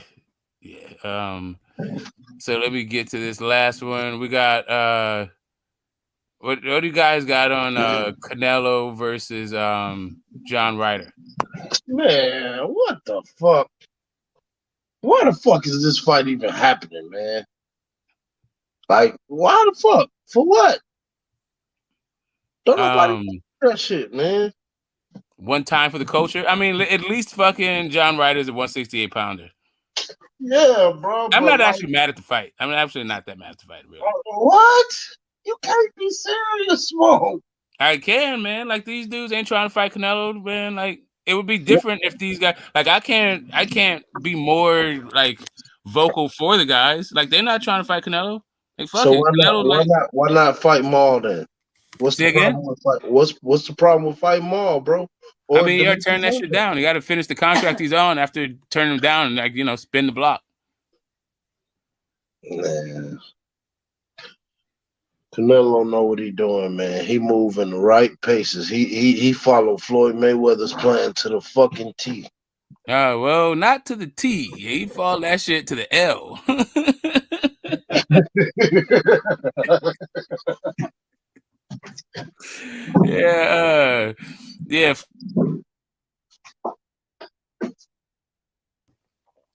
Floyd is not talking about making $300 million over 10 fights.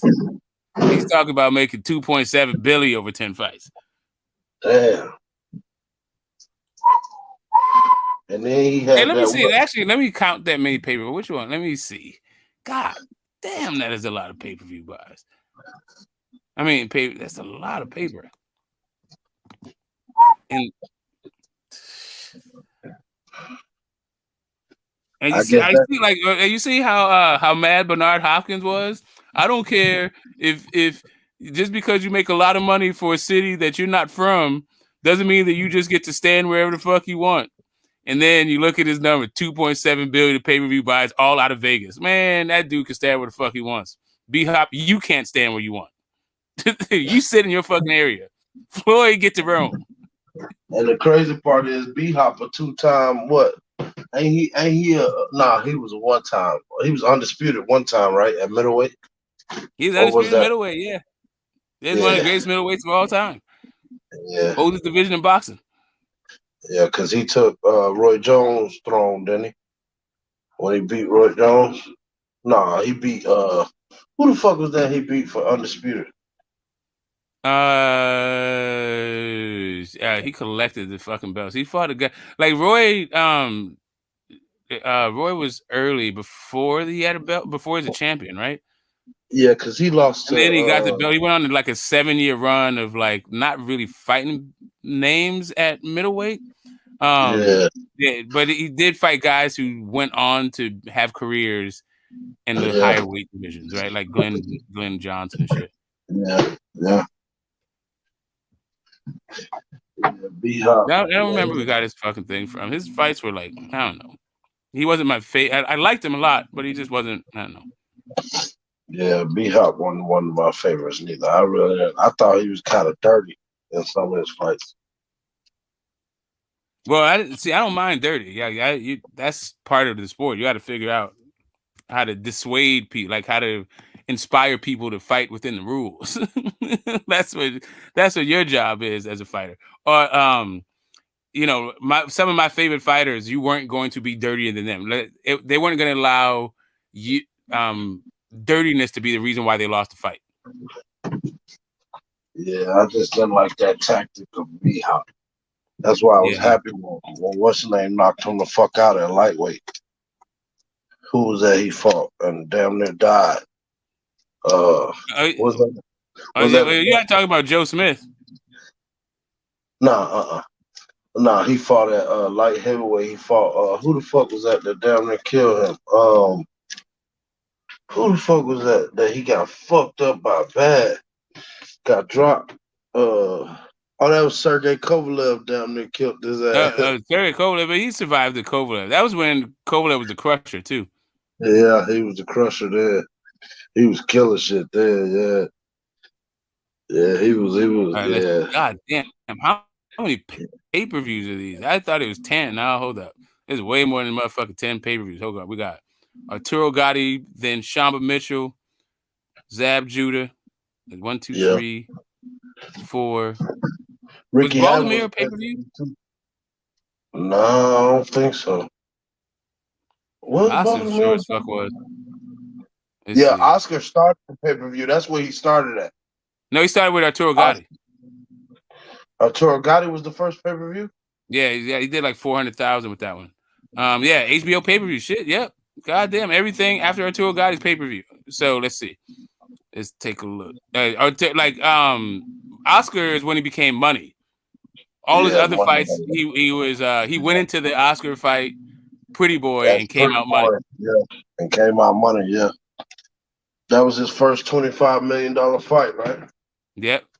And Bob let him go because he wanted $20 million to fight Oscar. And he's like, yeah, that fight is not worth $20 million. You're not worth $20 million. I got $8 million from Margarito for you. People still to this day talk about Floyd fucking ducked Margarito for $8 million to fight Oscar De La Hoya for $25 million. Fuck out of here, people. Yeah, man. Margarito, I didn't really want to see that fight. That's not really a fight I wanted to see. I think he would have beat shit out of Margarito because Margarito just was an up and down fighter, get his head beat in and throw punches. 17 pay-per-view fights, $2.7 billion in revenues. God almighty.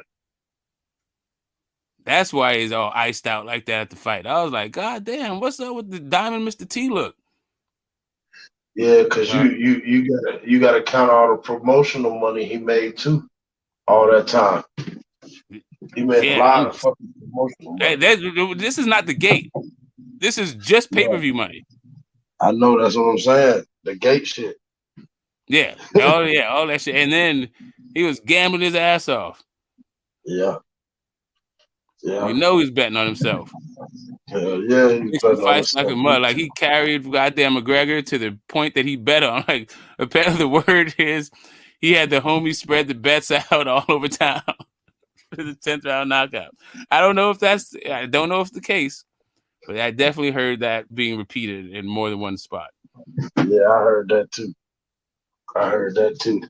That's smart though.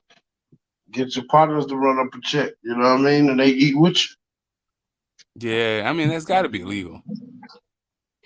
Yeah, you can't get mad that he bet on himself. You know I mean, what are you going to do? Complain to the commission? Right. He won the fight and he stole all our money. I mean, if he's able to pick his round, then hey. Right. As long as McGregor is not in on it, then fuck it. Right? You just got your ass whooped. Yeah, that's real. Ain't shit you can do about that. Carried him till it was done. All right, so 8 hours in, boy. Yeah. I got a late start. Usually I go I'd go for another 4 hours or something, but it's the middle of the goddamn night. We go hang out with the better half, see what the hell she got going on. No doubt, brother. Be safe, be blessed. Yeah, man. Right back at you. Thanks for hanging out and chopping up this boxing. It's been another great conversation with you guys, and I will see you next week. Good congratulations to fucking Tank. And maybe 2023 is the year of the prize fight, and fuck the sanctioning bodies and their stupid belts when it comes to getting your paper on for these, guys who have basically outgrown the sanctioning bodies, in my opinion. And that's what you're supposed to do. You're supposed to become bigger than the belts. Shout out to Canelo. I don't know why the fuck he's holding these belts, but you're bigger than the goddamn belts, bro. Give them shits up. Let these young boys fight for them, and then go knock them off for their belts. That's my kind of take on it. But any last words, Zoe? All right, there it is. Peace, everybody.